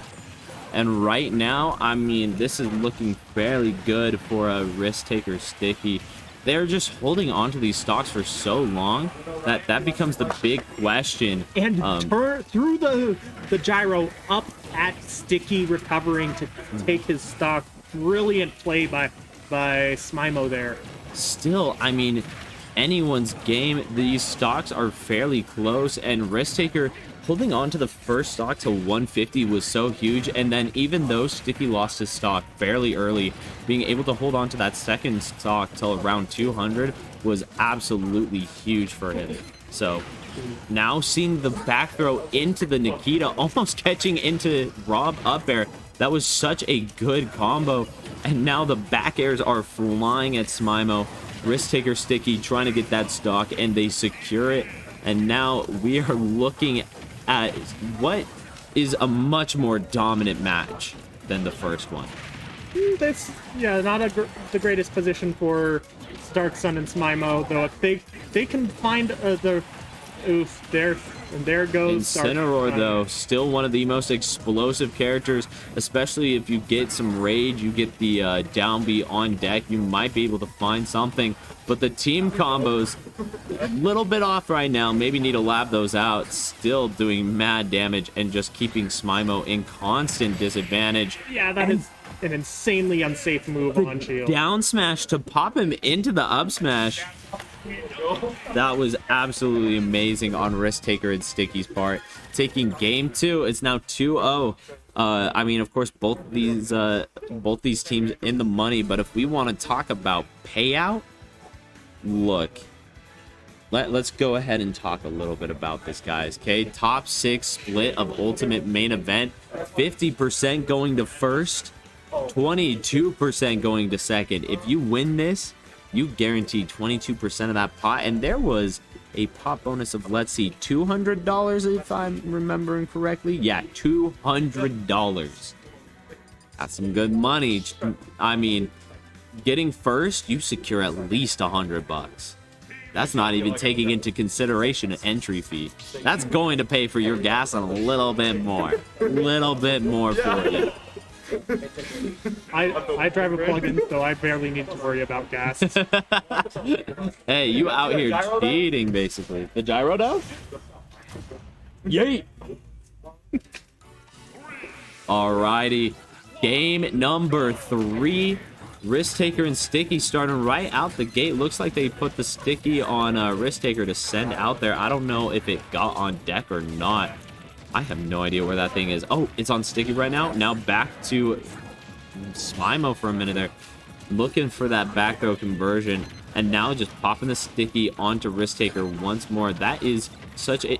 basically a classic little strat. If you watched Brawl, you know, Snake and Meta Knight actually, I believe, ended up being banned at one point because of how strong they would be. Because you would pop the Sticky onto Rob. Rob would go for up, or onto Meta Knight, sorry. The Meta Knight would do his up throw, and then the Sticky would delete the stock of the opposing player. Meanwhile, Meta Knight would survive because of the invulnerability of the throw. Yeah, there are some very cheeky shenanigans you can do with those drag people into the stratosphere throws. Honestly, I'd like to see Risk Taker go for up throw and then Sticky pop the C4. I think that might be a viable option just to get a little bit closer to a guaranteed kill off of it. But all the same, if we're going to talk about guaranteed kills, that up smash is so good. Snake just has so much ledge trapping potential.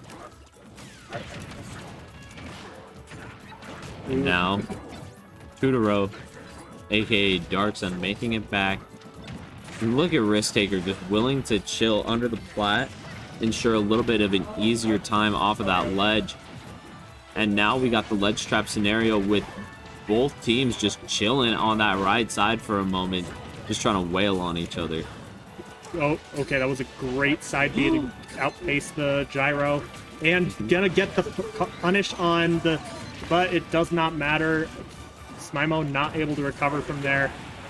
Finally securing that much needed stock on Sticky, and Sticky actually saving, possibly saving Smimo. No, I think that was a Nair combo to set up the kill into back air. If that was the real plan, then that was the biggest brain play we've seen all night.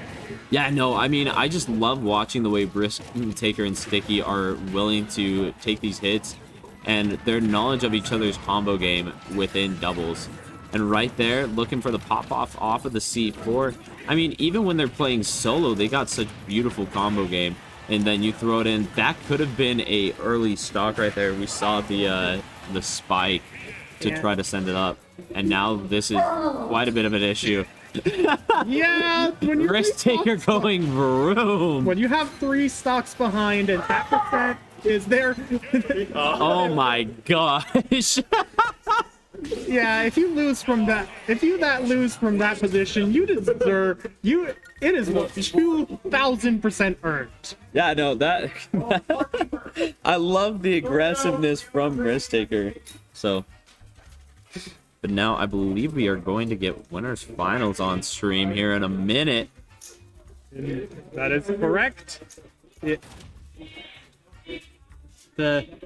If you look for, okay, I think it's the number 1 and number 3 seed. No, number 1 and number 2 seed. Oh, okay. Yeah. Speedy Kreeg, Risk Taker Sticky. Definitely what you expect to see here in this bracket. Like the regular 12 set, or do you have In the meantime, well, I'll go check on how. Well, nah. We'll see how, if Leapy and Meeks can pull the upset or not in due time. They're getting towards the end of that match anyways. Yeah, no, I'm curious to see what's going on there. And then Avery Dib versus Darkstone Smimo. Oh, the Cash teams coming together and fighting it out. We'll see who Cash has inside of top 4 fairly soon, but it is staying very, very close. Now heading into game 1, we got the Speedy Min on deck, the Kreeg Marth. I'm excited to see how these guys play. I haven't really seen much of Speedy and Kreeg play, but man, do I believe in it. Yeah, Marth not a super common character in this game, just because most consider him heavily outclassed by Lucina. Though those tippers are very explosive when you find the chance. And Kreeg is known for breaking out the Marth, so definitely be more afraid of his than most. Yeah, no, you gotta keep aware at all times of what they are going to have on deck. Marth, of course, those tippers, you might be able to find some Min confirms into them, and Risk Taker going out, just abusing that bad recovery from a Speedy. Sorry. You're good.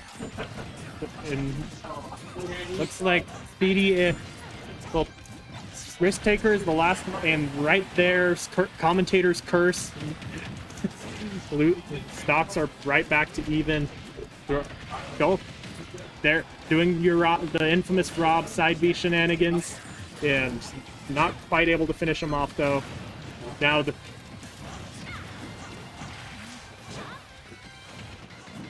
Oh, gutsy plays by SpeedyBlueDude to try and edgeguard Sticky as he's going back to stage. It won't let me update. The team is just gonna forever be that first tag, chat. The Oni channel. Wow. Hey, you don't diss that tag. That is amazing. It is an iconic tag at this point. But no, if we're gonna talk about something iconic right here, look at this camping. What in the world is going on here? I want to see some scrap. If you ever go on a serious camping thing, Snake would definitely be nice to have. Just throw the grenade in and you've got yourself a fire. Oh, and that C4 pop backfiring a little bit, sending Risk Taker up into the heavens. I mean, right now, Speedy and Kreeg trying to seal it out, show that they are the best. Like these two are the best teams for pure Utah when it comes to doubles. So we're trying to see who is the best. How is Kreeg still alive at 190? He's built kind of different apparently. Sitting at losing his stock to a dash attack from Snake. Yeah, that only happens at the ludicrously high percent. And Kreeg losing that stock due to the megawatt. Hate to see it, and now 99% on Sticky's stock here. Yeah, suddenly Sticky has a very strong chance of winning this game. Yeah, no, the question becomes, how does he seal it out? Of course, Snake has some highly explosive gameplay with those nades, the Nikita, and has some very good edge guarding potential against Min. Speedy playing some of the best Min I've seen from him, honestly. That coverage with the uppy was just so clean, and now Sticky just taking it in stride, trying to play as patient as possible, using the Nikita to pop Speedy. This could be the stock. Not quite gonna find it. Maybe look for the up B. The Nikita's saving Sticky from that is Mega probably Watt. it. Yeah, that is going to be it. So close. That unfortunate team kill costing him that game. Mm-hmm. That was great.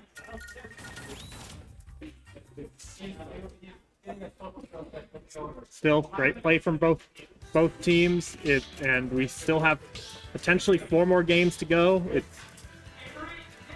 We'll see how it goes from here. Yep, we are heading into the next game. I love the white Marth, man. It looks so clean. I love seeing Marth in general. Yeah, people miss. He's long been a fan favorite ever since Melee, and so it's his lack of usage in this game means that it's all the more cool to see him actually show up. Yeah, I mean, this character, of course, kind of slept on a little bit. I think the character's a lot better than people tend to say. But if we want to talk about some characters that are strong right now, look no further than Min Min. This character has some amazing zoning potential. The one issue is that recovery and Speedy and Risk Taker showing exactly how to defeat it. Still, Speedy getting back. He kept his jump for so long there. That is the only reason he was able to survive. That is the patience you need to have as a Min Min player. You kind of have this acceptance of, look, I'm going to win neutral a lot. I am going to kill you early. But if I ever get off stage, I need to be so patient not to just die. And look at this, Speedy going mad deep. Kind of looking, got some shades of Proto there. Not quite getting the kill, but I love seeing it. That's one of the things that I've been seeing recently from some Min Mins, and I honestly appreciate it. I want to see more edge guarding from that character. But now, if we talk about some characters with with some potential, look at Sticky. He was hanging up there for so long. Finally, Kreeg gonna swat him out. But now Kreeg being put onto ledge, onto the back foot. The question becomes, can Speedy save him? Or might he lose this stock now that he's playing so close to the ledge as a character as susceptible as Min Min is to these gimps? But one does not simply gimp Rob. Yeah, no, that character has some crazy potential. Looking for this kill right now. Can't find it, and now Kreeg is going deep off stage trying to find that kill against Sticky. Not going to get the right hit of that down air. If that down air spike would have connected, that could have been a stock. Also looking for the, of course, that air dodge to try to confirm into the forward smash. I mean, if you can confirm those tippers, you can get stocks sub. Oh yeah, that is one. So many times. Super dead. You cannot forget about the shield breaker on Marth or Lucina, folks, because out of nowhere, your shield's just gone. It really is. And then Kreeg just using the same move to follow up and get that kill. I love the little bit of a stall. Could have went to edge, but understood, look, my teammate is at that ledge, and let me give him a little bit of time to get off the ledge. And now Kreeg attempting to save Speedy from this fate, but instead reversing it and killing it 60. That F smash is so nasty when it connects. It's just a matter of connecting. It's the best quality of Marth. When you do find those tippers, especially with the smash attacks, yikes! You just die. And now, right now, this is definitely looking like Kreeg and SpeedyBlueDude's game. Up tilt. That up tilt buff was so good. It made it so that you could basically always confirm those tippers. Look at Speedy. One tipper for the team. Man looking handsome. Okay, out of the opponent. I don't know what the salt was about complimenting looks, but okay. Oh no, they're just messing around with each other. They're buddies. That is the right answer. Every time I go down, Hey, love to see these players on stream fighting off against one another. Heading into game 3 now, winners finals. I don't think we're ever switching off of PS2. I hope you guys are a Pokemon fan because you are going to hear a lot of their music tonight. Oh yeah, it's a famous stage for a reason. It's not that there are characters who can abuse it, but in doubles, even less. I think it's just great for doubles in general. You get the longest competitive stage, and that up smash not going to take either stock. That's insane. Snake just having such a dump truck that he gets to live forever, it feels like. Yep. That and maybe the grenades are weighing him down a little bit. Has so much equipment that he gets a little bit extra weight boost to him. That is a very sensible explanation. Right there, the Nair connecting once again, not killing. It just feels like no one can get this commando into the blast zones.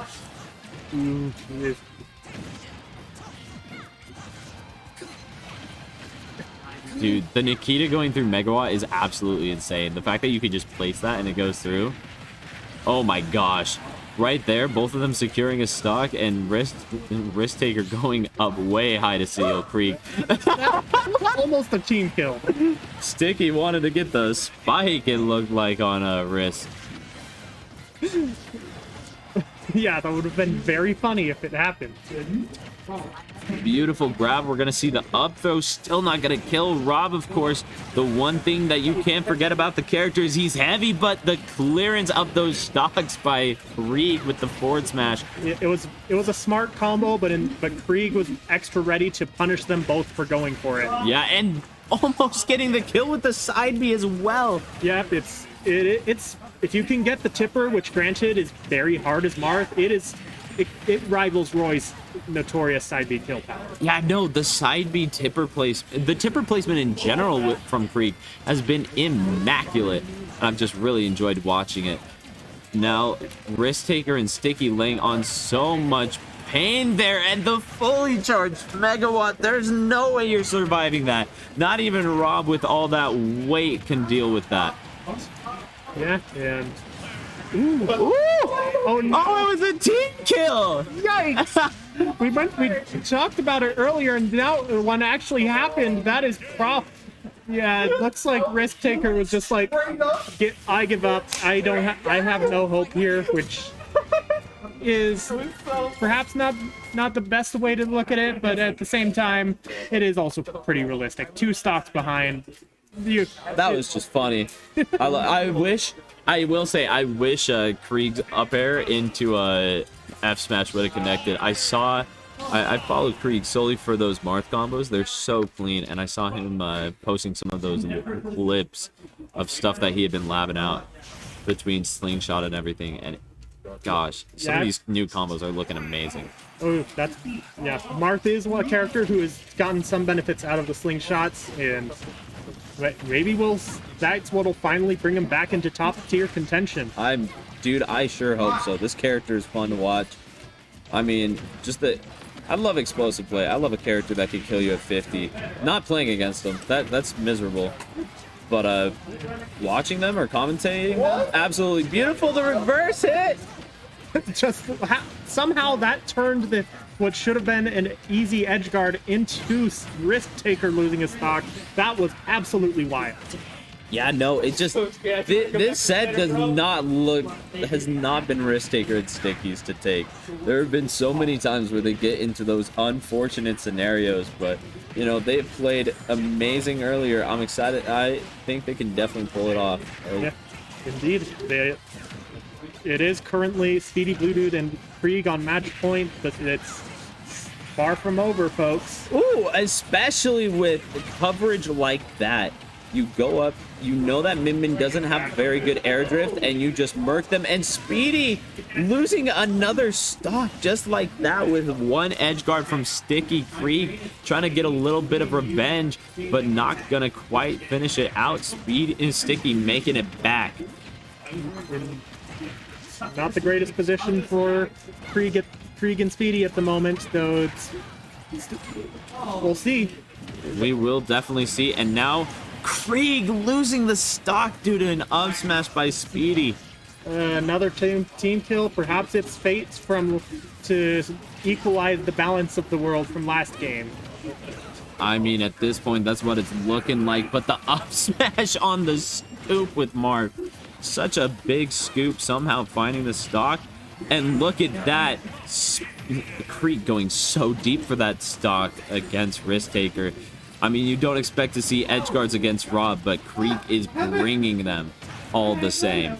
Yeah, so to be fair, that when you're that far behind, any way to equalize it is is a good option. Suddenly, with all that, while they're still behind, they actually have a fighting chance at winning this game. I mean, that is the thing when it comes to these players. Look at that! Both of them taking the kill. Now it's Kreeg versus Risk Taker.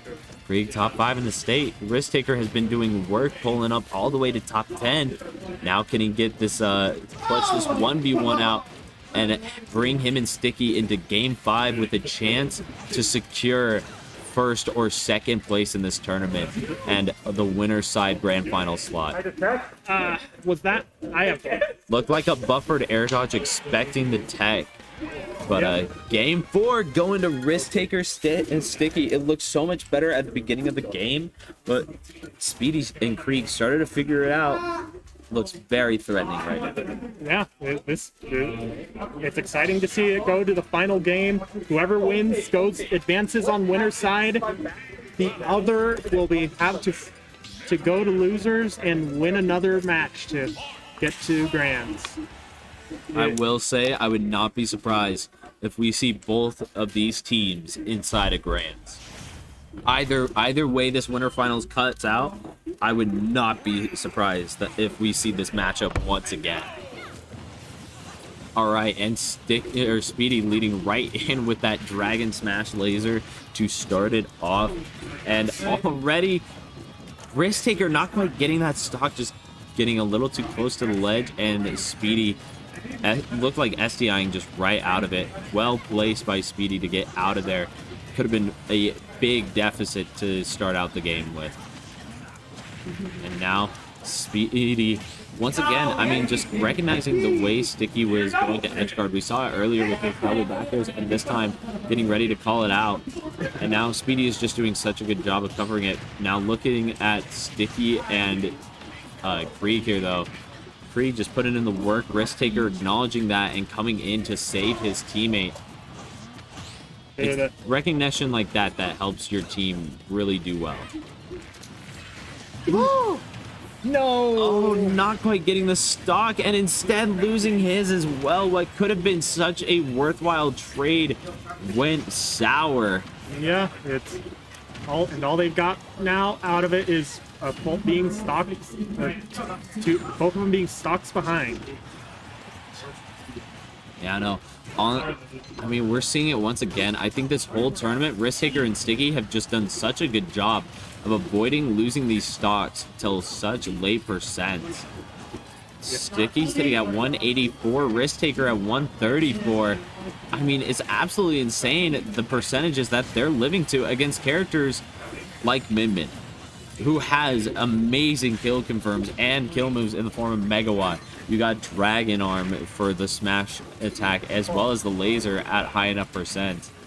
So to also point out, part of the problem is that when you aren't getting the tippers as Marth, he does not kill till like a very late percent. Yeah, absurdly late for him. But you want to know what ain't gonna have to wait to kill? Oh, never mind. Speedy having the jump on deck. I thought Risk Taker had kind of sniped it out earlier, but not still. I mean, Speedy is not getting in anything, and now going to lose that stock thanks to an edge guard from Sticky Risk. This is where they were kind of where they were last game, and then Kreeg somehow closed the gap. Maybe he can do it again, but it's also a question of it's going to be a lot harder because it's unlikely that the strats that evened it last time, they're going to fall for him twice. I don't know. I definitely believe. Plus, you have a character like Min Min who can just secure these stocks off stage and at ledge conveniently early.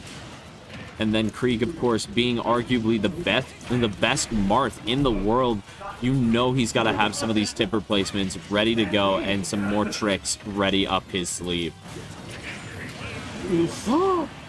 The stock right there, and now it is just Speedy, last stock of game 5, going out deep, trying to seal out Risk Taker's stock. Yeah, has to go for some big plays right now. Can't afford anything less to even out a 2-stock deficit. Looking for the edge guards. The Nair going to confirm, looking for the laser conversion, putting both the gyro and the Nikita, and that's going to be an easy stock right there. Yeah, if you only eventually you're going to run out of the options as Min, and they played that very well. A very hard fought match for both teams, but it looks like Sticky and Risk Taker are advancing on winner's side. Now we have a hot minute. Dark Sun, Smimo, Avery, Dib are playing right now. So we're going to be waiting for that. In the meantime, we will be right back.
And we have loser semis on deck.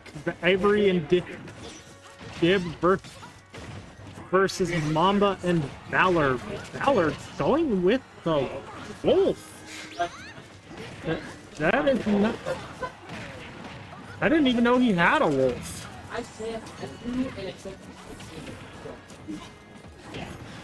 If you were already registered for the event, I would get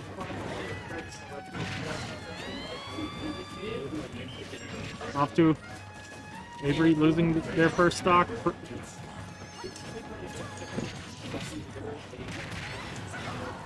because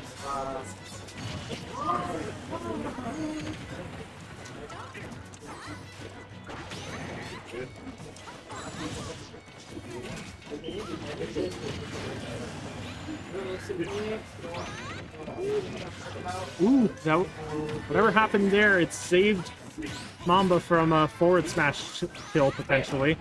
You want to lose with a sparrow at 5? And yeah, you have to be careful around Zelda's aerials. Just like that, you be forced off the stage.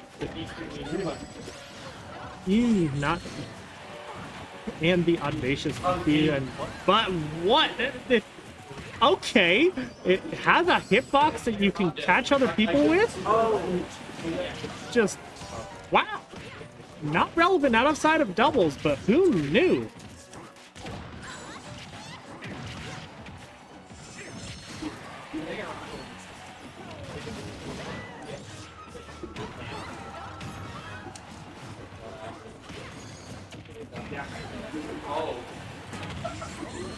And there's another Alolan whip to, and the back air to end Avery. Good luck with this one, Dib. There, that is a good way to take a stock though, and the taking another stock right back to back. Still a stock behind though. We'll see if he can close the gap, but I'm surprised to see that much progress made.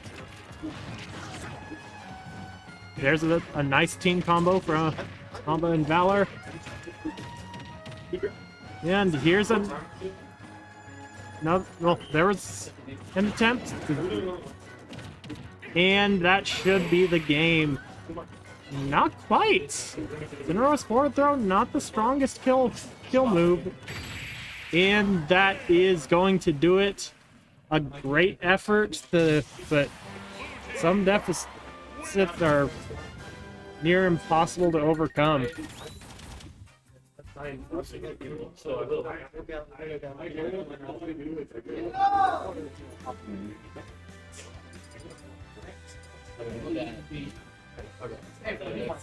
that's true. I gotta move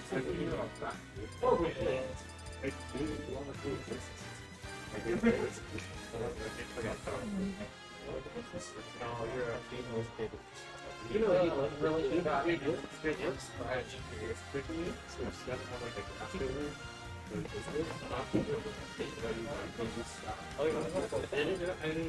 Game two.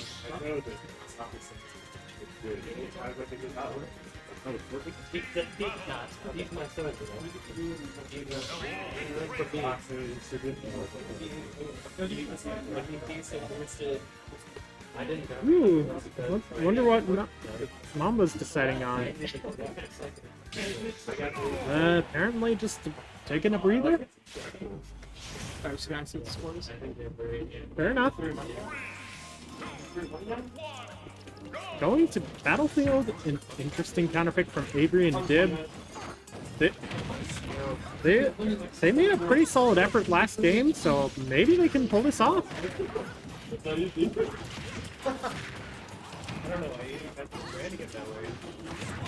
For the moment, not the lead seems to be building for for Valor and Mamba, but that is going to be a hard punish that gets answered right back, not allowing Avery and Dib to build a lead.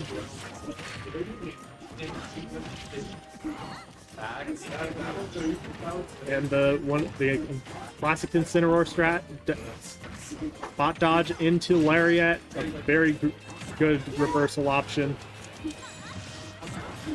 Going for the deep breathing off stage to see if he can Dib can find the chance to maximize it. Does get caught and oh, gets the dunk with the side B, taking Valor's first stock. Now they do have a technical lead, but it's not going to last for very long, and that's all it takes for them to suddenly be at the deficit. Okay. Yeah, that's an awkward situation when you're grabbing your teammates.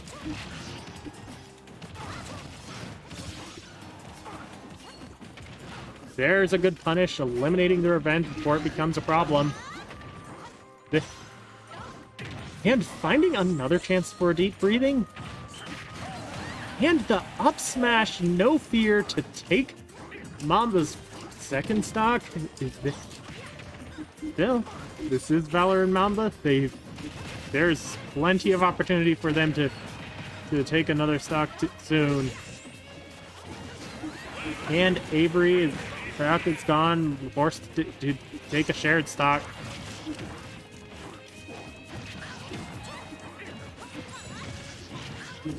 Dib getting dangerously close to losing the stock, his last stock, and Valor, and there it goes. But Dib did some impressive stuff last game. Maybe Avery has some tricks up their own sleeve, but that team combo putting him in a very bad spot.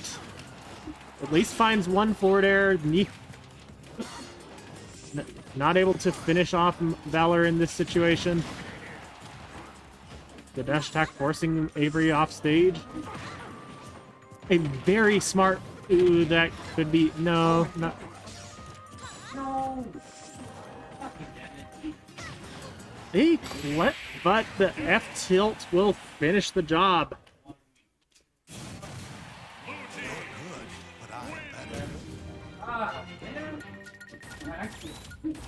Mamba and Valor on match point here. And we need to fix the...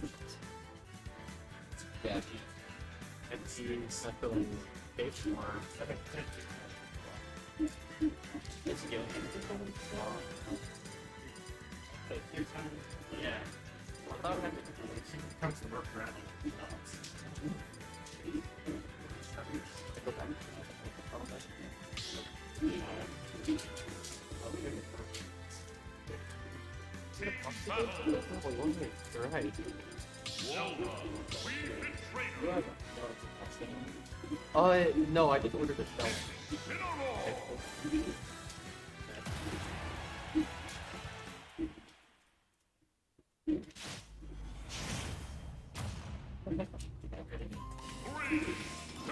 Going right back to battlefield. Avery and Dib fighting for their to stay in the tournament, and we'll see if they can manage it.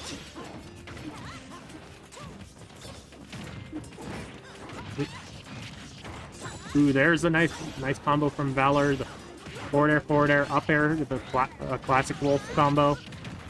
And there's one of the more sophisticated ones, but yeah, making the most of those fairs.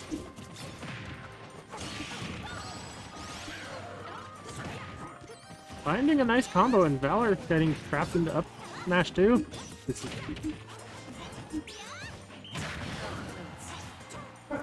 Yeah, not quite sure how that interaction went down. Back air forcing Avery back off stage, using the Phantom to try and the soccer ball, but still the dash attack stuffing out the Phantom. It's a lot harder to find those in a doubles match, and the back air to close out the stock. This is Avery struck. Really has not gotten many chances to even throw out the Phantom. Finally, here's one. And was that a true combo or was that just a trap? Either way, it works, and this is looking like an annihilation here as... Well, wait. Still not looking great.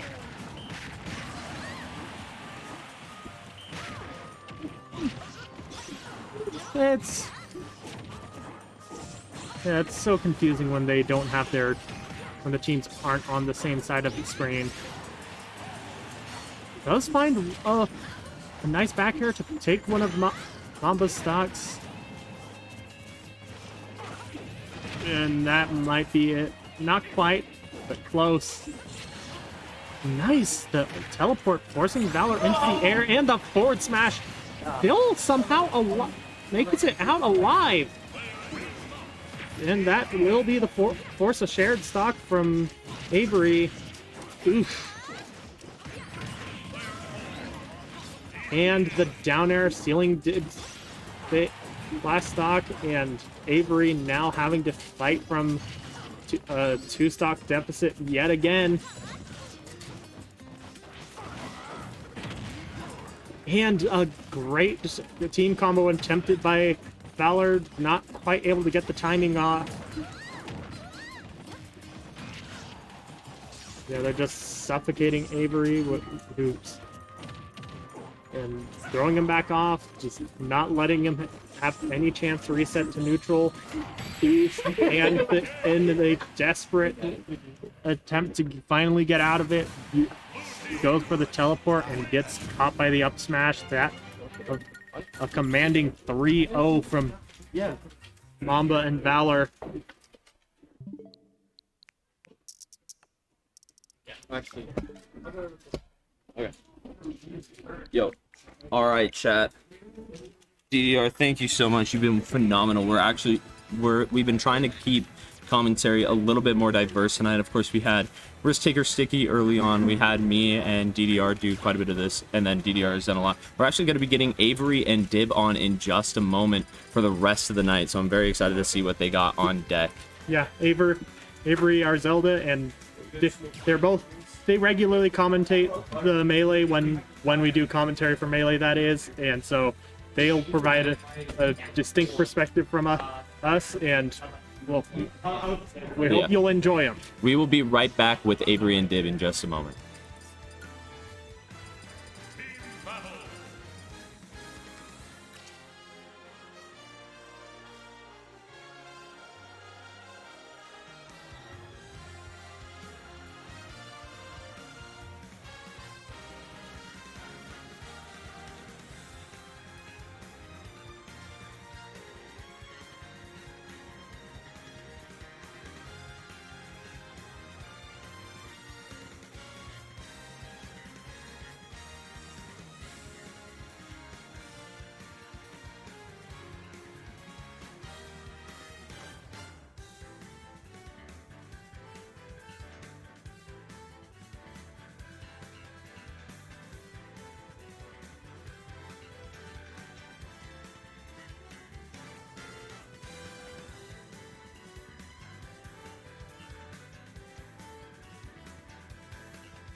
Hey guys. Hey, we're matching. We got. There we go. Oh. Why is this not working for me? Which way? For what? Are you guys preening? What's that mean? That means that you're fluffing yourself up. Oh, yeah. I guess. Preening? Anyways. Preening? So basically, Preening. we just went on a crazy run, right? That's Out true. first round to some dudes, who knows even, right? I think with Ranger and Xenix. And then, what do we do? We made a comeback from. Let's make a comeback. Yeah. What kind of comeback did we do? Yeah, that's right. We were down 2-0 against some dudes, right? Who was it? Simon and Dark Sun. Space Justice. His DK is great. He's so good at melee, dude. And then we made reverse a 3-0 comeback. down. Reverse 3-0. And you know, they played good, but the steam ran out at the end there. I was sweating the first 2 games, no lie. But anyways, If we could have at least taken a game if we like played You them. guys kept it close. You guys kept it close. I'm glad. We- Yeah, and then yeah, yeah. at the end there, I people- kind of messed up. I ate with a phantom, which led into a spike. Oh, all good. I think I probably have less hours in the game. than Yeah, them. real quick. Oh, definitely. The 2 of them were both PR. Heck, Valor's still PR in the state. He's 3rd in state. Outplay Send at Genesis 7. Yeah, very good player. Almost beat Sam Sora. Yeah. Game 3, 2, 1. So what do you have? Anyways. Don't have the screen. Yeah, we I'm gonna double check that in a second. Which side note, chat, we're having a little bit of a technical delay. Oh yeah. There were some complaints about it, but we just wanted to make sure that That's we why hooked we up the lost. players with everything. Yeah, it was the TV Yeah. is why we lost. Yeah, exactly. It wasn't affecting our opponents. So real quick, I just want to walk you guys through this. Oh, perfect. You can pull up sets just by clicking on this. Where It will am I? auto pop. So like this right here, load That set link? Okay, from. sweet. You click on that. Look, it auto populates. Cool. Yo, Silver, would you report the winners or the losers? I'm gonna flex real quick. Dude, I'm kind of hungry. Oh, 11. You want a granola bar? let me It's refresh. already long gone. You know what I'm saying? Here, chat. We will be right back. I'm just gonna walk them through this. Where did I?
For That's not mainstream. Right, there you go. Okay.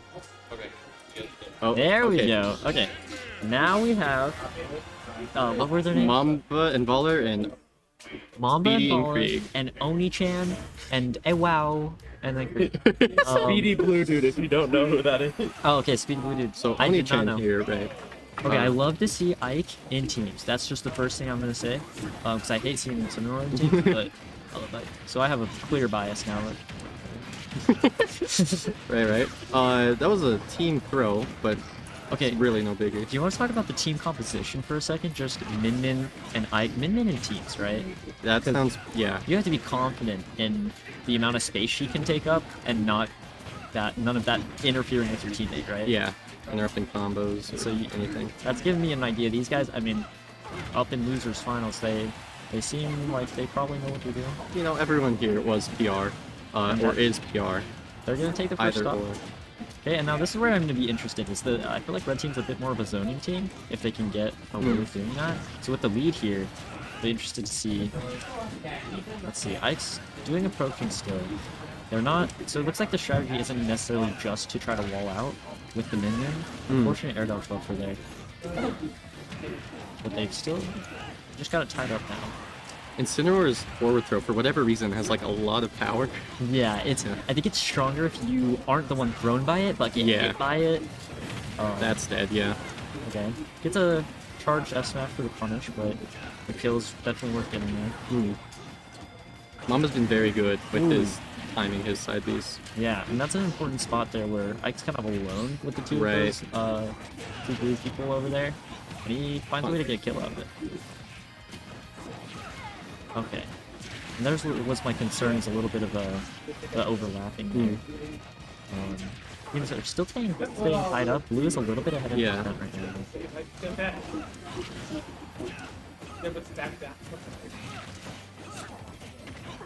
Oh, and Min Min has the tower to bar him, but that was a lot of... They want to stay on the right side of the stage right now. Yeah. And Incineroar capitalized on it. It's really hard to get out of the corner when Incineroar does that side B there. And you can't run into it because then you go super far. I learned that a couple Oh yeah, times. like when he hits you with it, you can go super... Okay. I see there's a lot of... surprisingly. It seems like all the players in this map right now are kind of going interaction by interaction, not like autopiloting at all. But I don't think we've seen too much in the way of team combo. And I mean, that would be cool, you know what I'm saying? Oh, maybe we'll see some team Maybe combos right now. here is the opportunity. But impressive that they can win without that, right? They've got the synergy, they figured out the spacing here. Now it's just Wolf's good moves against... I mean, Ice got a sword, right? Min Min has more than a sword. True. Figuring out this large trap. Yeah, that's a big... Wow, that's a really good combo throw for Min Min. Yeah. And straight into Ike's F smash. I think, yeah, if they get one more of those, they could do it. I don't know what other ideas they have. I don't know, are they trying to do something flash you, or they're probably just going for the No, win, these right? players are smart, actually. So they, instead of like us, where they try to get clips constantly, they just get the kill and then win the game. And that didn't seem too stressful for them there, which is good. Is this a... Interesting. So, you guys may have noticed Red Team winning that last match there. So we've gone ahead and updated the score. What did you think about all of that? You know, it was a good effort by both teams. They clearly know what they're doing. Yep. They understand. If you had to pick a favorite player from that match, which would it be? I don't think I can. Yeah. I'm They're all very so good. unbiased. Really? Yeah. I would pick Ike. I think Ike's... Well, yeah. Yeah, I know But, I like, could get you. If there was maybe, like, a character I mained, like you, I'd probably be a little biased. The first team combo we see coming out there. And you saw Ike kind of just dropped what he was doing to run over there and follow through with that. So that's really good awareness. Ooh, try to get the spike. Yeah, I'm assuming Mamba is the one with the M. With the M, right? Yeah. And he's ready to go for the spike. Doesn't quite get it. Okay, they've got a juggle on Ike right now, so Min Min knows she has to run in, try to get a disruption there. And I think that's what's really the difference right here. It seems like Red Team has a slightly more awareness of their teammates all the time. Incineroar with Revenge, definitely keep your eyes on that. Yeah. Oh, that's gonna... Ooh, Super Armor's through the Revenge, so gets rid of it, takes the damage, but, I mean, ooh, that's 170, you know, it's no diff, he probably would have died anyway, so... It's smart by Valor to get the trade out with the, off the LP there. Okay, we're looking for a sandwich here. Teams, whenever you get the opponents in between you and your teammate, that's like... Or like this also, where both Ike and Min Min are in disadvantage. Yeah, like if you're ledge trapping each, that's good. Or if you're hitting each other, the sandwich is good because you can hit them back and forth. Yeah. And you give them the least space to move around, because they can't run away or they're running into someone else, right? I love the sandwich personally. Sandwich is fun. Okay, really good F tilts from this player, by the way. I don't know if anyone else noticed.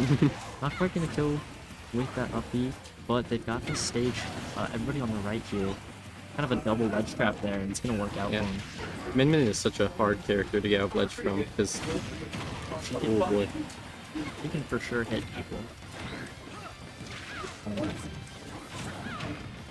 One thing we're not seeing from Mamba, which I don't think the opportunity has really presented itself, and Speedy probably knows how to play around it, but Incineroar's Nair is really good at giving tether recoveries. Okay. I just don't think the opportunity's presented itself yet. Yeah, and it's also hard in teams when you've got you can have your plan, but if the teammate has something to say about it, oh, That was... I guess he wanted a reset on percent before... the stock was yeah. taken. Okay. I guess I understand. I've never seen that. Yeah. Wow. Okay. You know What? what? You know? This guy's a genius. I respect everything he does. I didn't know that that was a thing. Like, I've never seen that strategy. Hello. I think maybe it's even to get into the opponent's head. So like, Oh, he just they're killed throwing, himself. This right? is easy. And And then they then... stop crying. That's what he gets in. Those dash attacks, I think he's landed every dash attack that he's thrown out, if I'm not mistaken. At the very least, a very high hit percentage on that, and it's a somewhat laggy move if you miss, so pretty impressed by that. He's been catching, yeah, there's another one. Ooh, that's that rough. fair just barely missed. Good space in that Valor. Absolutely right through. And what do you think about what the next move is going to be? I think it's going to be back air. Oh. I was wrong. I'm thinking... I still think it's going to be back air, though. I'm gonna see an up smash. That's it. Okay, I don't know why I said that. Oh, he goes for the tech chase, but doesn't get the right food. And Right? Yeah. What? He loses that. Somehow. That was He goes surprising. barely too low for some there. It's gonna be a... Very close. I need the Ike to win so I can justify taking stocks. Or killing myself to take a stock. Ledge is dangerous, but yeah, that Ooh, fair's that gonna border scoop. kinda like, yeah, it hits underneath. And you were right. I was right. This guy's a genius. We're updating the Dang, score now. that was just back and forth. How do you update? There's a score button right there, and you hit the up button. Wow, you even know who won? Okay. Yes. 1-1 now, which is, not bad for either person. Some would say good for both teams, but... Oh, it's us. Wow. Which is it? This one? Gaming Palms is in between sets. Okay. Yeah. Wow, guys, that was a really crazy. Great. Wow. Isn't that great and wow? I'd say great. And after thinking about it some more, I'd say wow. Also mainstream. I'm also All right, time to bye-bye. go back to the match, everybody. It was nice knowing you. Do you say it was Oni-chan wow? Or just- Oni-chan, a wow, That's what I'd say. and Kreeg, and then Mamba and Valor. I'm excited to see the games go 1-1 here. So then it's a close fight, and that's what we like to watch. It's the most fun. Unlike USA versus Poland this morning in volleyball, so it's not close. Did USA win? Yeah. Alright, I kind of like Spoilers. Poland, but... Sorry. Anyways, okay, Min pushing all the space forward here. Instead of, you have the option to stay center and let Ike stay at the ledge trap. But, sees Ike kind of moving away from that, so... And they keep on, it's a bit of just a 1v1 on either side of the stage right now. Yeah. Maybe that's the advantage with Min though, is you can just, in a moment's notice, turn around and be relevant. You don't even have to turn around, you can just... You don't even have to. Yeah, you just F-smash in the other direction. You can be on the other side of the stage and then just be relevant. All of a sudden. Ooh, that's some big revenge. That is some big revenge. Really A make full, it back. whatever the big one's called. Okay, that reverse nair from the other side of it, but doesn't quite kill. Oh, that's gonna kill. Well, No, maybe I not. think he's I thought the... Yeah, very okay. close. Okay, what are the stocks right here? Min is up a full stock, And everyone else is even. but she's at high percent. That's So there, good. that's That fine, might... right? Yeah. Ooh, I know nothing. You know what? We're gonna stop talking about the game because we keep being wrong. Yeah, no more commentary. Yeah, no, okay, sorry. Okay, especially now. Okay, so Ooh, wow. it just clicked. Incineroar can't approach Min because she's just hitting him when he tries to side beat every time. Yeah. So that's maybe that could be the biggest difference in this map right here is just these characters. It seems like Incineroar probably just on paper struggles against Min. A lot of characters struggle against Min just because she's very oppressive from the entire stage away. And the nice thing about doubles is that if your character can't deal with another one, there's more going on than just that one. Yeah.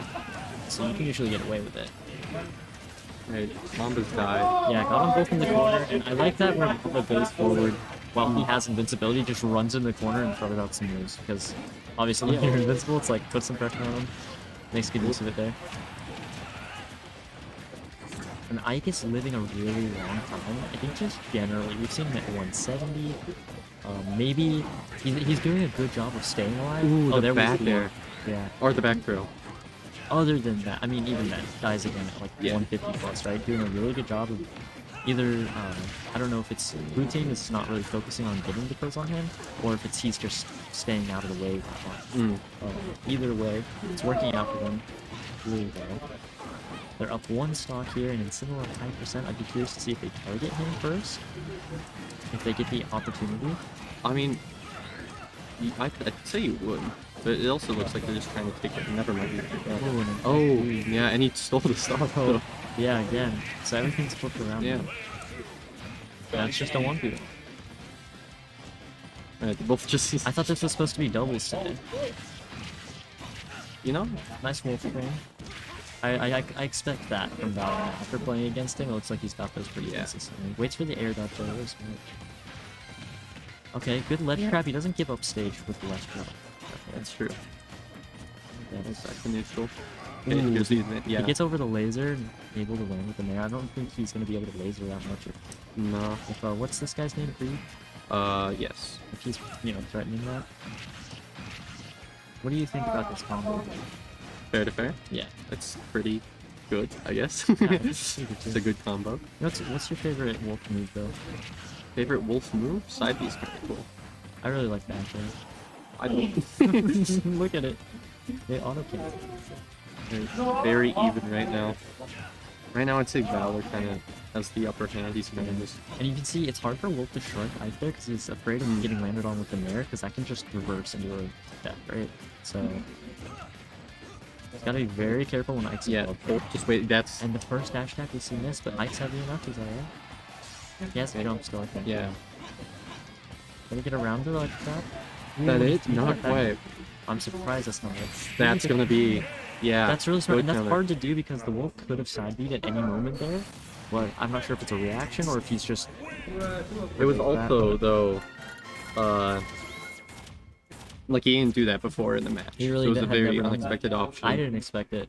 Then he did. And I was like, and there was really nothing you could do around that.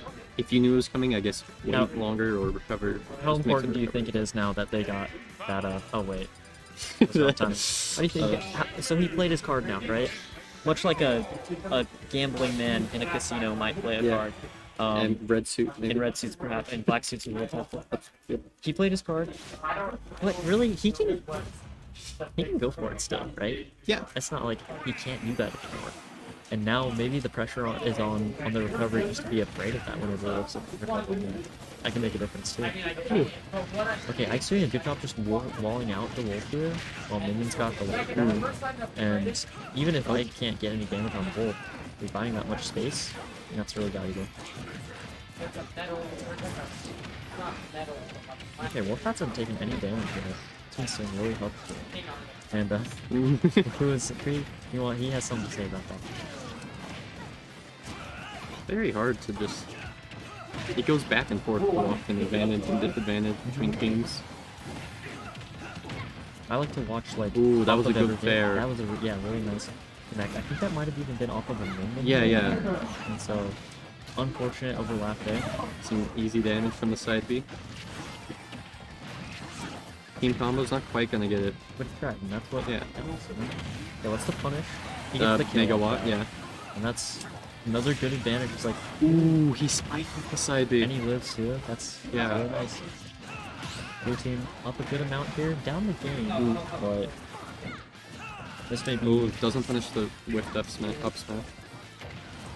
Yeah, Min in front here. And usually, I feel like that's not what they want. They prefer having Ike in front. Oh, really nice defense.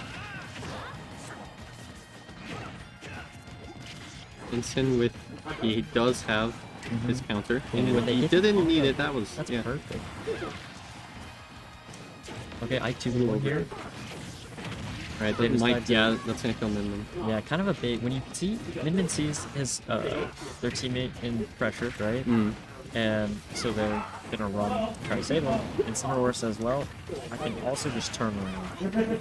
Yeah. Stuff. Ooh, gets caught in. He keeps trying to spike it, but it's very hard to spike Ike's up to.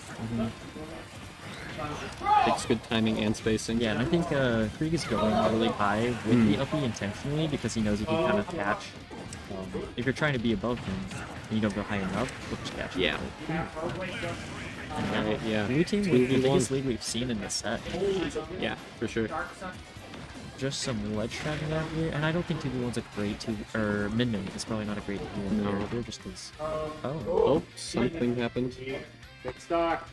I don't. Well, I decided it was just not interesting enough, so I had to go and plug one of their controllers. But,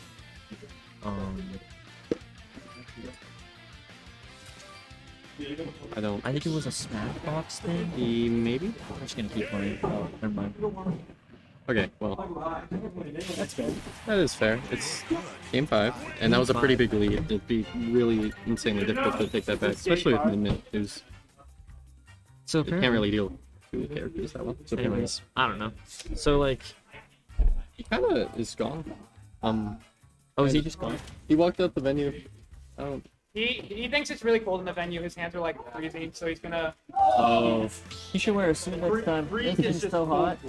He's cold-blooded, is what we're hearing. Top and I'm fine. Yeah, we need more people like this guy. Is it still What's going your on? tag? I have a system game recorded yet. Still. Oh, you're the person I was cheering for Yeah. on stream. Yeah, I'm your Not favorite Grant. player, bro. Yep. Yeah. Big Dit fan after Did you today. see some of those things I did? The Falcon was going. I've never seen a Falcon move like that. Oh, I'm talking about Wii Fit. Yeah, he pulled out Wii Fit after the That's Falco. okay. My Falcon moves too. No, the Wii Fit was sexy as well. Right? Yeah, that's what I was saying, bro. This guy I love gets the it. Wii Fit. Dude, I'm so excited for this game 5. I am too. Anyways, yeah, like we were saying, this guy, I forget what character he was playing, but he had to go, like, get his hands warmer outside or Yeah, something. we get a lot of complaints about how cold their venue. And you know what? I would prefer a competition for everybody to be comfortable. Okay, because here's the thing: you don't want to have a perfect controller, right? We were talking about this earlier. If you have a perfect controller and you lose, what do you blame, right? You have to blame yourself. Nobody wants So to do never that. have a perfect controller, because if you lose, you need to be able to say it was this piece of crap, right? This thing doesn't work. So yeah, All right, and he's it's just a back. lot of money. It's like, why Looks would like we're getting back into the game. Alright, here we go. Game 5. You do want some warm hands for Game 5. Yeah, We game get that 5 is complaint definitely. a lot from all the southern players that it's too cold up here. Yeah. I just think they're a little weak and not used to our weather up Yeah, here. maybe not so used to the weather. And if they come up here in the winter, And maybe they need to do some carpal tunnel stretches. And you know, as much as commentary is about the match, it's also, I think it's important to keep our players in good health. We want to make sure they can continue competing. Oh, a nice nair on the side there. It doesn't quite cover up the down off that. And there we see, unfortunate team hit from Team Red. Blue team's got the momentum here. So, we're gonna see if there's a response, because my theory is if there's... Okay, there was a response. Yep. Yep. Never mind on my theory. I think red team wants to win. That's... both teams want to win. I was just being biased, I just want red to win. Because we lost to Team Blue, so... I'm mad. But, okay, back to formation. This is Ike in front and then Min back. I think that's what they want. But Right. flipping it up a little bit. But you can see I can get hits off of Min hits pretty easily. he's fairly heavy too, and so if you get hit by Min, it's usually not the biggest deal. Yeah. That back air. That was Yeah. really solid back. And Ike, again, living above 150. He's just not putting himself in positions. That's gonna be both of them, yeah. Other than that one, generally staying pretty safe. Only Incineroar at a higher percent. Yeah. I think it's tied up. That happened last game too. Incineroar can With be... Min. Honestly, that's just rage for him, right? Oh, nice, Yeah, Nice yeah. footstool there by the Min. Ooh, nice down smash Really catch. strong down That smash at catch. ledge is pretty deadly. Other directions. It's a very big sword. Not gonna quite full. We're gonna see some wolf combos on this side. I'm working. It seems like, you know, I think the idea is usually you want to get on top of Min, but she's not being punished. Yeah, she's getting out of those scrappy situations pretty decently, what I'm seeing. That might be making a difference too. Accidentally with the megawatt. That spike, Ooh, not quite. really close, but smart awareness. He fell the last They hit went for that. of up B. It didn't matter too much because he died immediately after, but it would have killed. We may have to leave you guys for melee, but you know what? We're gonna finish out this map, that's for sure. Yeah. Ooh, Min now being one. I mean, both team red living to very high percents right here, and so I think their goal is to get as much Ooh, credit on accidental the ping Incineroar kill. side. That's rough. Min-Min's such a high percent. And Cinero's playing a little bit safer, a little bit further back here because he knows he's on his like stock, but now they both are. It's game 5 of loser finals. Losers finals. And Sticky risk taker in Grand. yeah, and we're all down to just Min has one extra thought. Oh, Misky on the side B there. Well, it was also his teammate, so Yeah. you don't wanna... Well, yeah, smart to not let it rip, but unfortunate to grab it first. Yeah. But you know what is the other thing is sometimes you do have to let it rip regardless. And Yeah, I wonder because if it that'll does be the hit difference here. people around. And Well, it's- not just because that, but also just to send a message, like get out of my way, you know. But we'll see. Min at ledge for Yeah, Princess and- Grape and Cinnamon, especially at this percent. Okay, this is a good spot for red if they want to try to keep Yeah. this ledge trap down going. They do seem to be both very good ledge trap. Oh, that's gonna... Oh, not quite. quite. Kill yet. It's really close. Ooh, the instant... wow. Yeah. And did that cancel the hit of the Incineroar side BQ? Because it looked like Min It going in. might have. That's really precise, really good stuff. Ooh, barely Okay, avoided. how do they it. have this ledge trap here? We're gonna get started on Wolf melee finds the clear. now. No, come here. Okay, this is actually close. This is actually Yeah. doable. Oh, He for tries sure. to point Oh, not anymore. Yeah, they Yeah. have that. Nice. Alright, Oni-chan. Okay, looks like I mean, Oni-chan, Speedy. AWOW, and Kreeg are gonna win that loser final match. I think that means like some more final matches are coming up. Unfortunately for you guys, I know you guys have had a great time with me and my buddy Avery here on the commentary, but we gotta go. No, That was losers finals. But yeah, we got more important stuff to do. We're Yeah. playing melee teams now. That's So true. Where's my partner, Jason? But you know what's crazy? Me and him team for ultimates, right? yeah, same suit. Smimo and Dark Sun team for ultimate as well. I'm teaming with Smimo for melee. I'm teaming with Dark Sun for melee. We just swapped. That's great. They're not wearing the suits though. I'll see you later.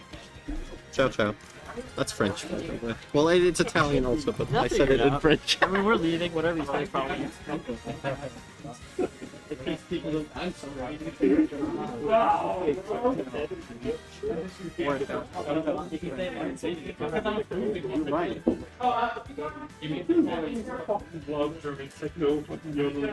It's so great.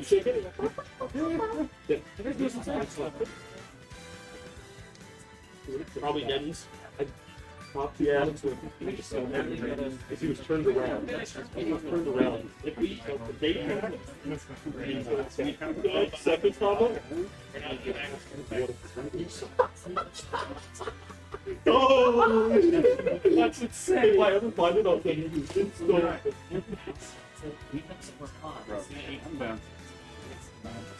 Well, it's like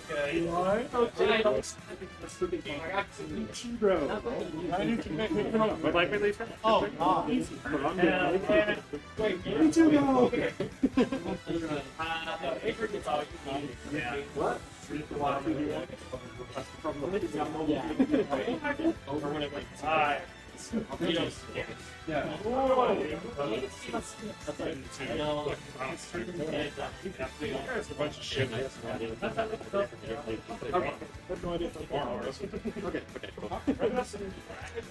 You guys get money? Nice.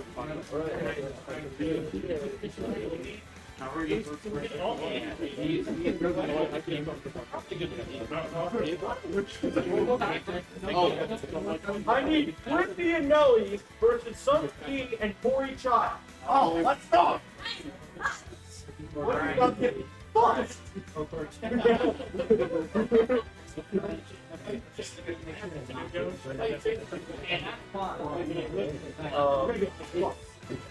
maybe I'll be able to.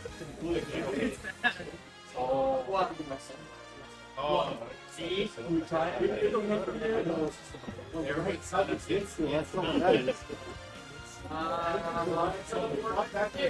It's a Super Nintendo.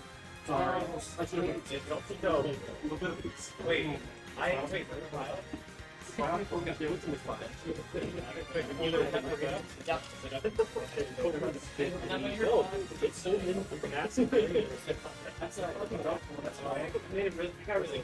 Okay, and then I need cabinets and beat. That's me, bro! Hey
guys, Dib back with the commentary. I was seated too high in Melee, and so my matches aren't actually starting yet.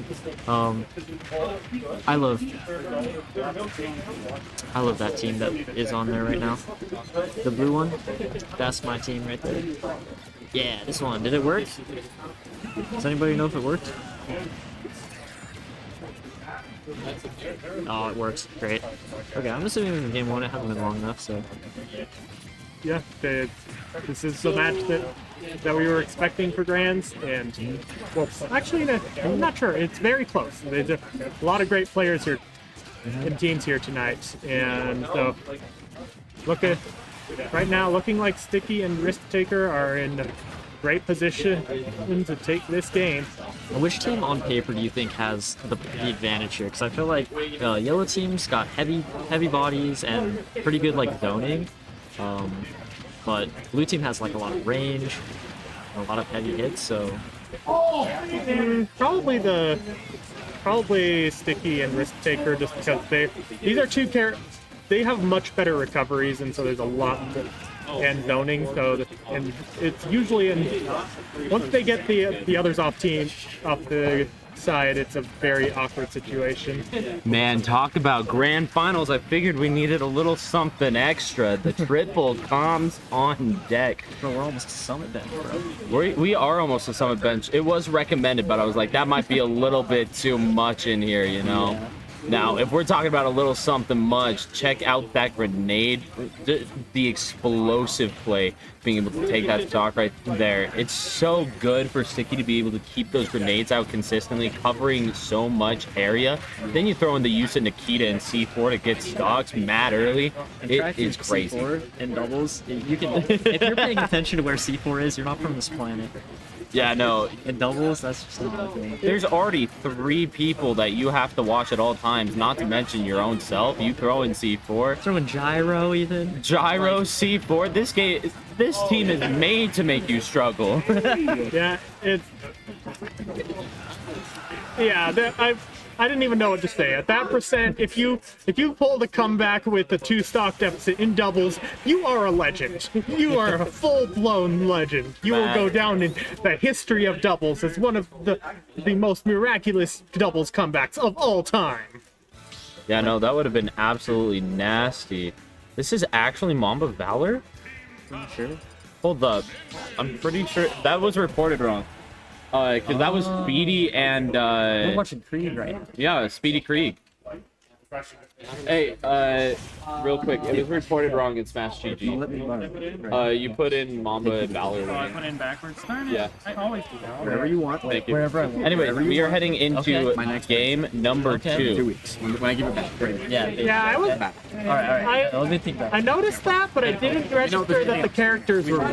Yeah, no, I saw Min Min and I'm like, this is Speedy and the Ike is Kreeg 100%. And then I saw Mamba Valley, and I'm like, hold up. Okay, Ike wants to help against this Rob off stage, but I can't do a lot off stage. And on top of that, a lot being done by the snakes is stopping from interfering.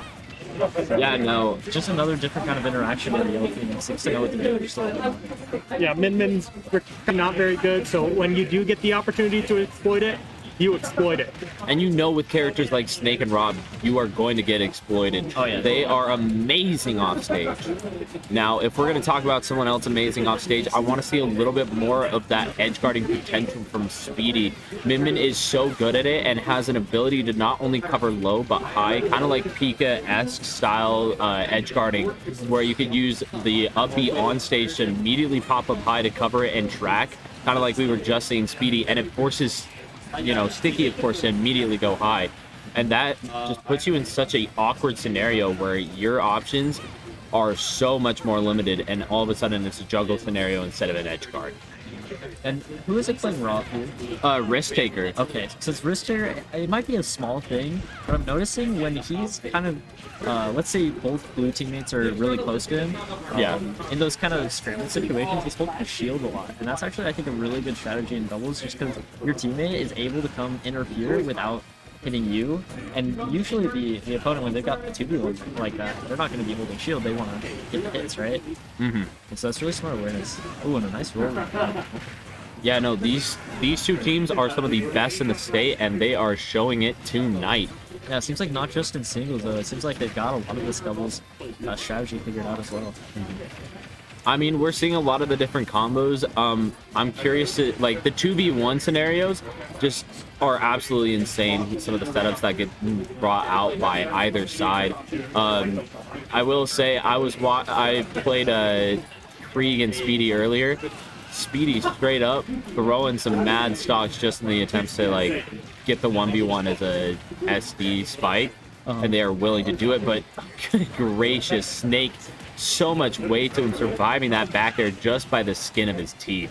Yeah, and Yellow Team doing a good job of kind of putting both people off stage there, making it a really tough situation for Blue Team. Yeah. I mean, this Ike has been putting up work. I think one of the big things that I remember seeing, not quite gonna get, still getting it though. Just forcing Sticky so low where he couldn't make it back. I like the idea.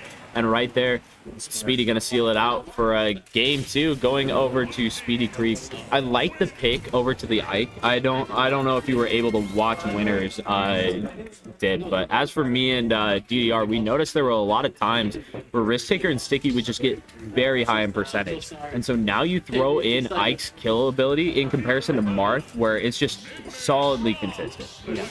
Now all of a sudden we aren't seeing those super late stocks where Sticky would survive till 200, Risk Taker till 180, and it looked like it was just an uphill battle because of that. It's good adaptation from them. And Blue Team, it seems like, I mean, score's tied up, right? Yeah. But it feels like Yellow Team's got momentum.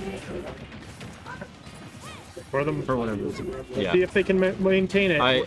I will say overall, Yellow Team just has been doing a pretty.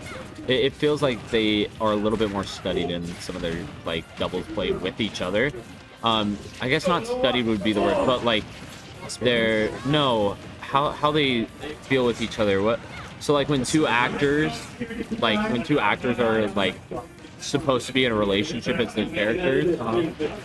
The word for that, where they have like, it seems like a real chemistry. Yeah. Shout outs to my wife in the background. It seems like Sticky and Risk Taker just have a little bit more doubles chemistry. Whereas like you can tell very easily that they are partners. And Kreeg, I've seen him miss like one dash attack. He's placing them and using them at percents that are really crucial. And I've just never seen better Ike activity. Yeah, I think that is one of the things about Kreeg. He's been playing this game for quite a while, and he has a really good understanding of where to place his kill moves and how they're going to take it. Like right there, that back air, understanding that Sticky is going to want to come out of that shield, and so just drop off the plot with the back air to get the stock.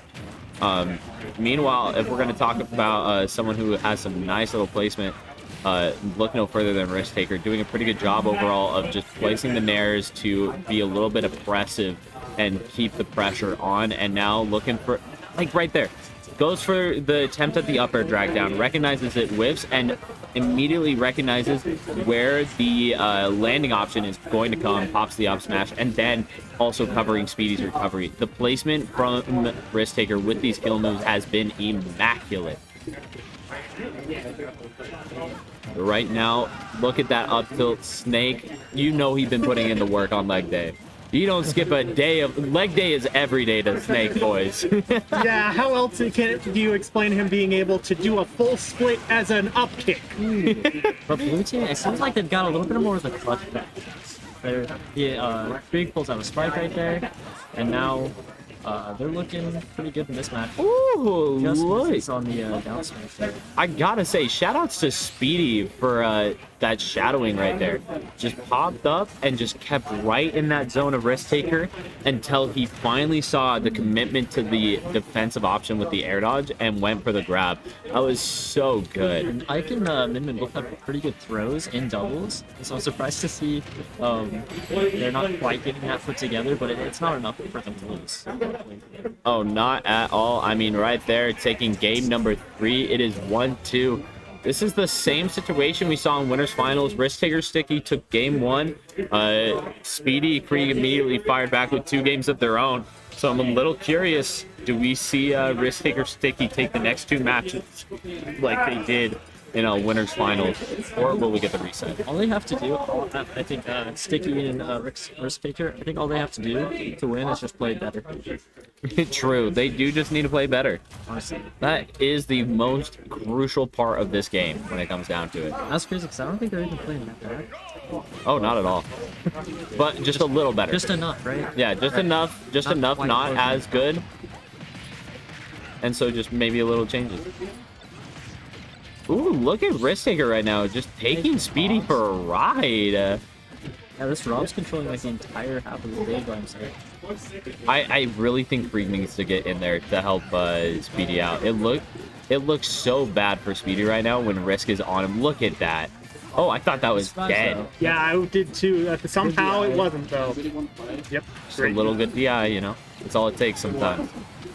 And that might be pretty important here, because, I mean, even that, kind of putting himself in a bad enough situation to die for it, and if Minmin had been dead, that situation probably wouldn't have ended up happening. Yeah, and right there, Sticky also not quite getting the Cypher far enough to survive. Sticky's been kind of losing some of these stocks on recoveries. It's a little uncharacteristic, not only for Snake, but Sticky being one of the best Snakes within North America. Indeed. Right there, coming with the back air, got the dash attack. I mean, they are wanting this stock from Speedy early, and that's kind of what you got to do. Minmin has an awful recovery, so if you can abuse that, take stocks and just force Speedy to use shared stocks to get the blue team's lives down and minimized would be the play. I think they've noticed too that, like, I can't really go off stage to help the Minmin when he's recovering. So I think they're trying to set up that situation where Minmin is off stage as often as possible. I think they're making a conscious effort. Yeah, I will say, shout outs to Speedy. I mean, the way he's been playing the off-stage game while in disadvantage has been absolutely amazing. He's avoided so many close edge guards. So. I would also like to point out he tried to do a down tilt into back air high. That is such a high, I don't know what the word, but it's a hard thing to do. Yeah, really hard optimization. Yeah, super rewarding when you're able to hit it. But you also got to be able to hit it in that moment, and it is not an easy thing to pull off. Right there, Speedy securing the ledge right there. Now, let's talk a little bit about Kreeg. Never mind, let's go to Sticky. That up tilt right there, punishing the dash attack. We've seen a lot of those from Kreeg, and just the recognition right there from Sticky to hold that shield was wonderful. And now Kreeg trying to secure the stock off of Risk Takers to send it to 2v1. This is more or less even between both teams. Yeah, all it takes is one stock, and now it's so difficult. Yeah, especially for Snake, I feel like his game plan is not necessarily great for 2v1 situations. Well, then you throw in Minmin, the safety that you have in the Rams, and you just don't have to commit. Let Ike do the scrapping, and one mistake from Sticky can be over because of Minmin. Also, to be fair, no, I don't think there's any character's game plan that can accommodate 2v1. there's like Inkling can be really hard to get in, for example. But Pika. Snake, it's like if you're blowing yourself up with grenades, it's even worse when you have 2 health that you're kind of working against. Every grenade that you eat is that much worse. Yeah, and missing the recovery, just fastballing it wrong. But no, as you were saying, it becomes a little bit more difficult when you have to deal with multiple people, because the nades are not quite going to do it. Here, would you two scoot in a little bit? I'm gonna go play melee soon. Oh, you're gonna go play melee? Yeah, I got it. Aw, You know how it is. I'll miss you, fam. I know. The Well, better game. Yeah. But with that, we are going to the grand final reset. I mean, right there, Kreeg and Speedy putting up a good fight. And now heading into game 1 of the reset, back to PS2. We're going to see it all night, I am sure, for the rest of this set. And right out of the gate already, we see Kreeg this time around trying to force Risk Taker to play with him. As I mentioned earlier, Risk Taker was kind of whopping on Speedy, and now Kreeg just forcing the scenario to where it's other way around. The spike right there, getting the early stock, that is huge for red team. If Sticky Risk can get that Min stock, that's going to be so much bigger. And right there, already up 2 stocks. That is a big deficit. The question becomes, how does Kreeg and Speedy usurp that? It just needs a few good hits, but it's easier said than done, especially with that edge guard taking another stock off of SpeedyBlueDude and putting them 3 stocks ahead. Yeah, Speedy was doing such a good job of evading all the options, but here, now we're starting to see that come full circle, and the edge guards are coming in spades from Risk Sticky. Oh no! It is 2 stocks to 5 now. This is such a hard deficit to climb. Thankfully, you got one of the most volatile characters in the form of Min, and I mean, at this point, you need to pull off a miracle to do it. And now, yeah, that's gotta be it. That was rough. Even Sander MKLeo would struggle with that deficit. Yeah. That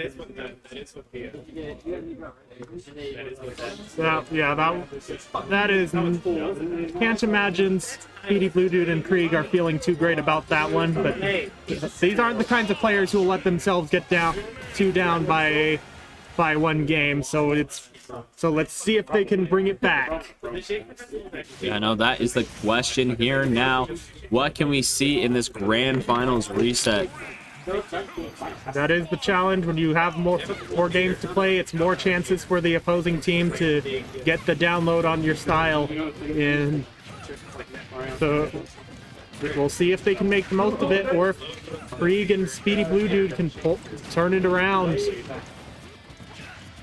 All right, we are heading into game 2, and already looking so much better. I mean, just in the sense where you didn't lose an early stock right out of the gate, right? That has been one of the big issues of this set.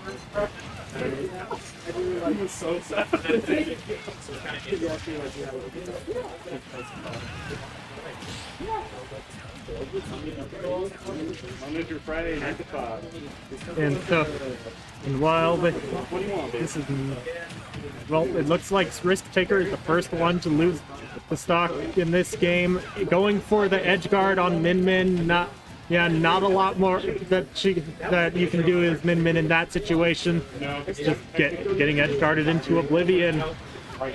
Meanwhile, and there's the C4 to take Kreeg's first stock, but it looks like it'll be quickly answered, and the stocks are even. Very close game right now.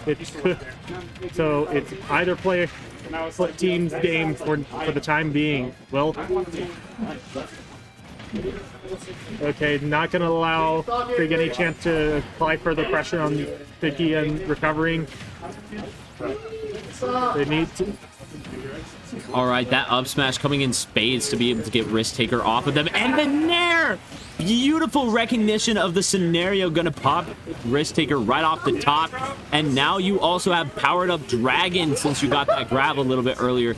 That move, having powered up Dragon is so important to Minmin's game plan. The laser kills about 50% earlier, which is so strong. Meanwhile, look at that Sticky securing one of Kreeg's stocks and looking to try to help Risk Taker out and maybe get the stock back from Speedy, but instead, this is looking like such a big problem. Yeah, that was a shield break, and Sticky, recognizing the situation, just goes for the dash attack to end it before they get a chance to end Risk Taker. Yeah, no, I mean, this is looking so much more difficult, and Risk not being able to get the stock, thankfully for him, teching that right there. And now Sticky opting a little bit more for that Nikita zoning play. I think that's kind of something that we need to see for a minute from them, just to slow the pace back down, kill off the momentum of Speedy and Kreeg. That way they can start shifting it into their own. And now at this point, that kill, beautifully done by Sticky to secure it out. Yeah, it gives them the fighting chance. Now it's the question of who's going to lose their stock next. Most likely it'll be either SpeedyBlueDude or Risk Taker. And right now, I mean, they are just trying to hold on to the stocks for dear life. Both players above 150%, and that's going to be it. That Megawatt taking the stock, and now 95% on Sticky. This is where you got to get things serious. Clutch it up. Can you get around this Ike, or are you going to hold that L? It'll be, yeah, that's all it takes. One dash attack will definitely do it. We are going into game 3. Speedy Kreeg sealing out another one. Looking mad good right now in this tourney.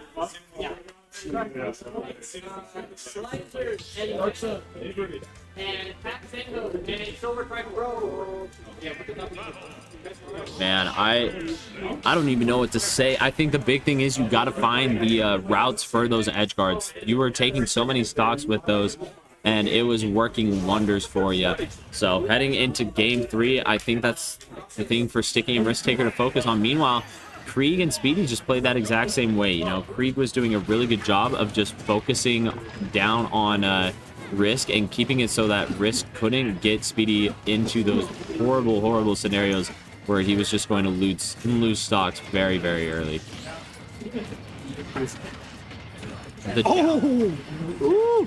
The spike coming out, sealing out Kreeg's stock, beautifully placed, and now Kreeg down to 2 stocks already, thankfully for him.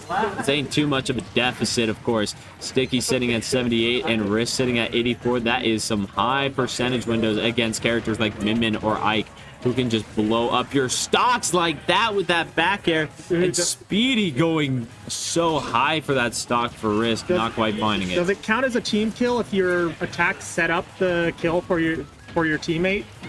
I don't know. I mean, you could think of it like that, but at the same time, you gotta give some credit for the opposing team to have that recognition. And is that... Oh, not popping the dragon laser. That would have been dead. I don't know where it was, but that could have been it. So in the end, it wasn't. But they still have a... Never mind. Yeah, no, that gyro side note, putting in so much work, dealing out like 40% alone on Speedy, just sitting in the middle. Kreeg got the team killed SpeedyBlueDude, and now they are at a sperm stock deficit. That call out on the roll by Risk Taker, beautifully placed. And now having to deal with Kreeg, who has kind of been the issue for Risk during the set and during the previous matches. So great up air to finish out Sticky's stock, and so this is back to even. Who's going to lose it next, and will it be a forced shared stock? And right there, Risk Taker trying to set up the gyro for a confirm on Speedy, and all of a sudden, this is an issue. Speedy sitting at 86 now. One little edge guard. The gyro, not quite going to do it, but the forward air will definitely seal it out. Now you just got Kreeg to deal with 3 stocks on deck. Sticky at low percent on last stock. This is so good for them. Well, give it your all, Kreeg. Maybe you can pull off the comeback here. If there's a player who can do it, it is definitely Kreeg. He is top 5 in the state for a reason, has been for a long time. One of the strongest players in the state, and such good sortie play. Playing it so safe right now, but now the Sticky... Oh, no, dropping off of Rob. That could be one of the scary things. If that Sticky is on Rob, all of a sudden he becomes a nuclear bomb if he ever gets in there. But not even needing it. Wait, isn't the bomb player here, Snake? Oh, yes, but you want to know who is the living bomb? Rob at the moment. Not anymore, and the Sticky. Speaking of bombs, the C4 seals the deal.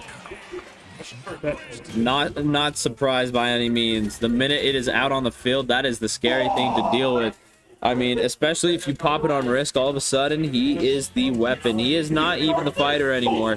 He is just going to try to get in on you and use that to deal out like 20% or so. Sticky and Risk Taker now on tournament points. And but it was Kreeg and SpeedyBlueDude who reset the bracket. So we might be in for 2 more games here, folks. Oh, yeah. I could definitely see this going either way. They were the top 2 seeds for a reason. They have put in the work to get here, and they are showing just why they are the 2 strongest doubles teams in the state. And look at that. Beautiful awareness by Sticky right there. Go ahead and dash in. Kreeg now looking for some sort of conversion. Barely whiffing on the Nair. That could have been some big damage against Sticky. And now just trying to get back on stage, but the stock being secured by the back air. All the meanwhile, Speedy dealing out some mad damage with the arms right there. I mean, Min just has so much damage output between the megawatt as well as the combos into the dragon lasers. Sticky saving Risk Taker with the dash attack though from a scary fully charged F smash.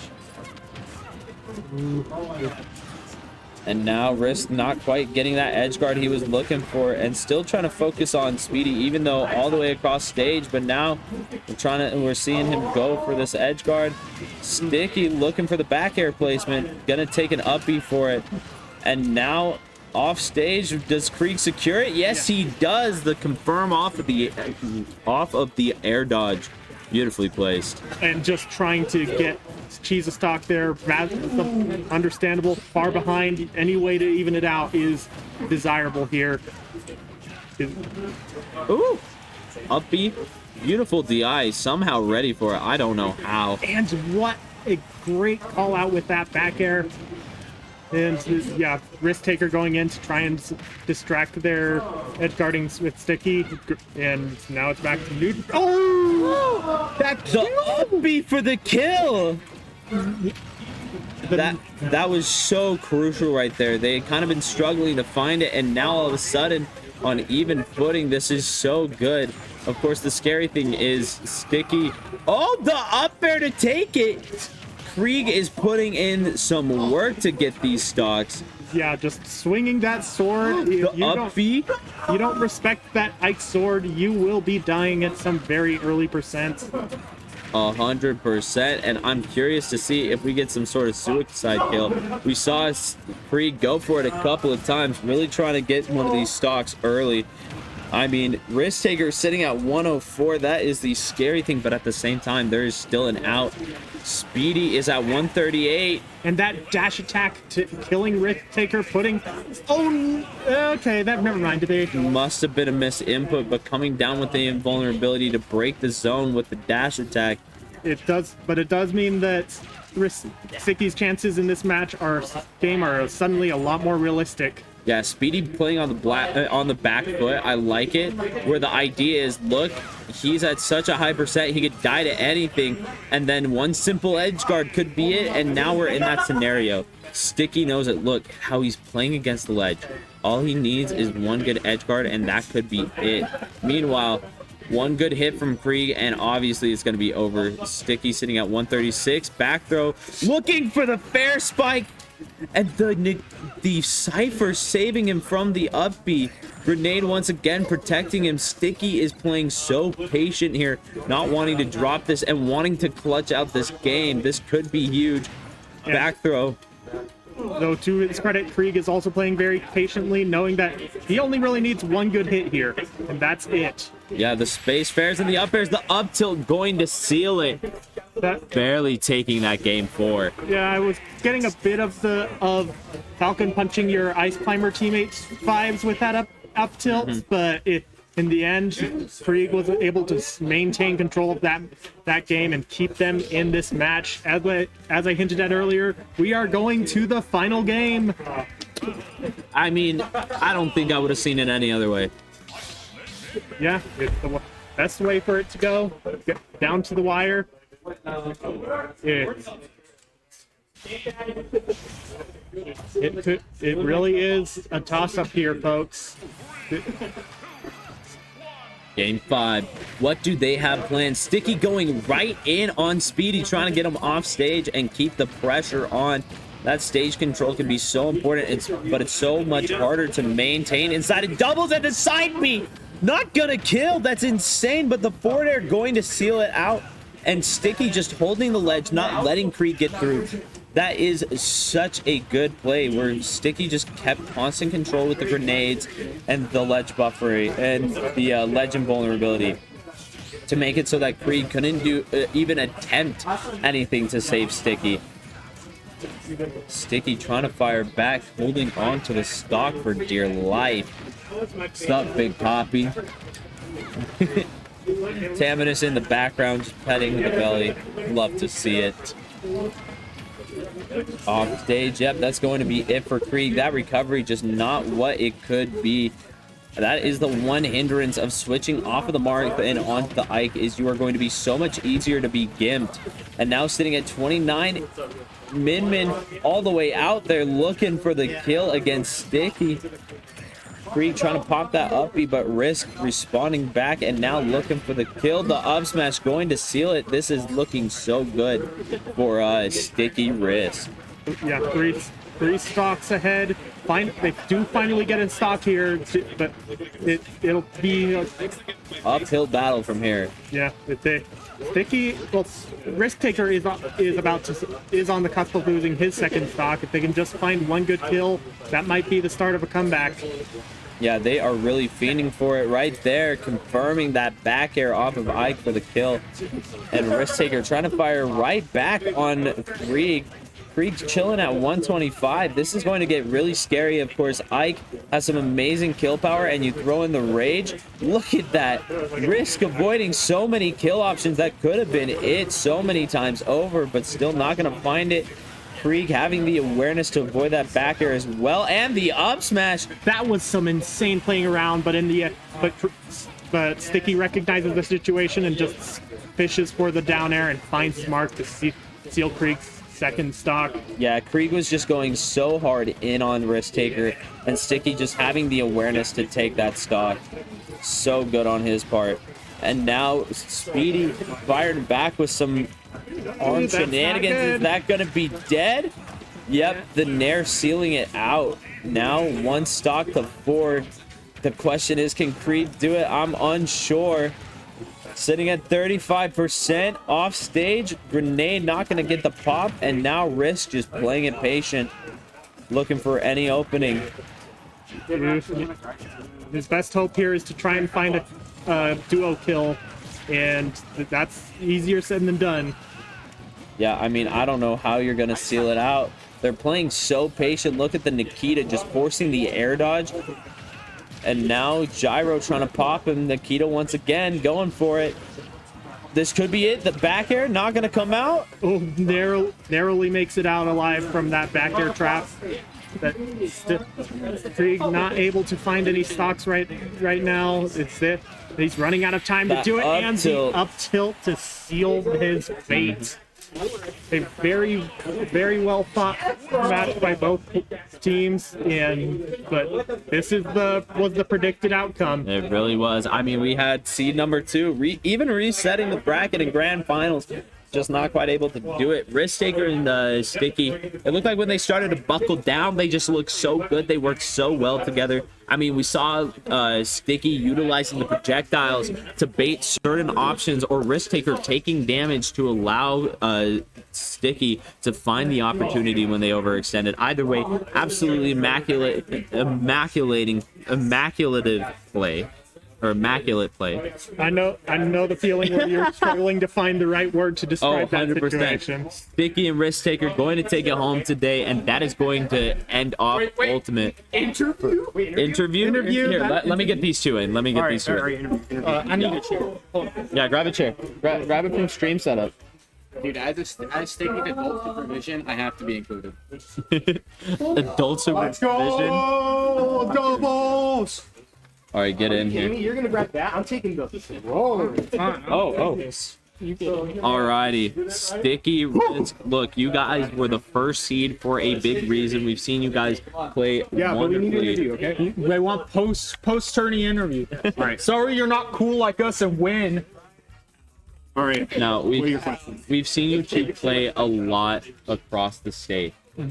Now, the question becomes, are you two officially a thing? Are you, taking it to the next level? And I making think it we are moving into our apartment. Oh, you two are moving in together, huh? Moving in together. It's getting pretty serious. There's going to be a lot of streaming that's going to be done. Oh, yeah? And a lot of doubles, hopefully. So when we go out of state, we'll farm people and we can reclaim. Like, the first time we ever teamed at a major was main stage, we got 20 and then since then it's been a dry streak. Yeah, we haven't been able to find that magic again, and we did that with only Rob Fox, but we figured out that the characters we lost to, say, at Genesis 8 or at Double Down, they were characters like Ike who killed Fox at ridiculous person. Yeah, and I kind of like how you guys were doing with Midman. It's kind of like I don't mind facing that in singles, because in the end I can make sure the punishment is equally as bad as for me. Yeah.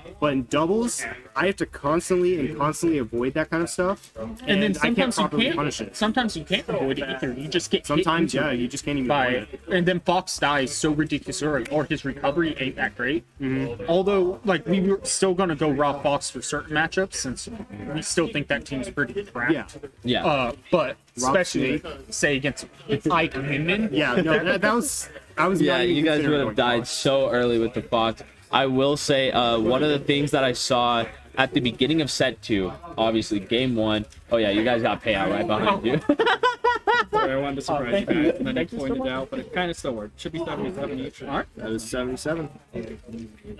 Anyways, so game 1, we saw you. We saw you go hard in on Speedy, of course, and get crazy good damage right out of the beginning, get some crazy early stocks, and then game 2, all of a sudden, Kreeg was like, oh hey, I can't let Speedy play Risk, and went after you. Yeah, well, that was our basic game plan before I came up to, since Rob shit on him. I think it's one of Midman's first matchups. That's why you call Rayo try to go Rob against Proto. Yeah. So whenever I play Speedy in singles, he doesn't go Midman against me anymore. He only goes Peach. So I told Sticky, if you could just keep Kreeg back, I could edge guard and take care of it. It's not like I didn't get any kills myself. No. You're fair. Not close. I was also going to point out a fair. Yeah. Oh, I did. Double main and a fair. I remember that. That was the first time. I will say, 'cause, as soon as they figured it out, it looked like a bit of an issue. Game 2 looked pretty bad. It looked like they were starting to warm up, and then all of a sudden you just burst in there. You kind of understood the assignment. You're like, all right, Risk can't get in there. I'm just gonna double dash attack Speedy, put him right in the corner. And then as soon as he puts him in the corner, I'm already off stage. That's an easy back air. And one of the adjustments we did make between the first set in Grains and second set, the Ike was kind of throwing us in the loop. We realized, okay, the strength of Rob, Snake, they're cracked, but it's also, we can force almost everything to approach it. Yeah. So we went, okay, we're going in too much and everything. So we do that. And Sticky also told me, help him out if Kreeg does get him in a combo. Yeah. I just leave the Min, they're fine, and save my team. Yep. Well, hey, what events are we supposed to expect to see? What's the next big one? Wave Dash. Wave Dash? All right, I'm excited to see it. We're going to San Diego and doing that. Hell yeah. It's going to be a lot of fun to watch you guys. Thank you guys so much for coming. Thank you, everyone, for who tuned in. inviting us. Hey, glad Shout to out have you to Cash Valley. This was an amazing doubles tourney. I love doubles, so does Sticky. I'm always trying to get practice, so shout out to Cash. They ran a good one. Thank you for throwing it on. Thanks. Have a great night, everyone.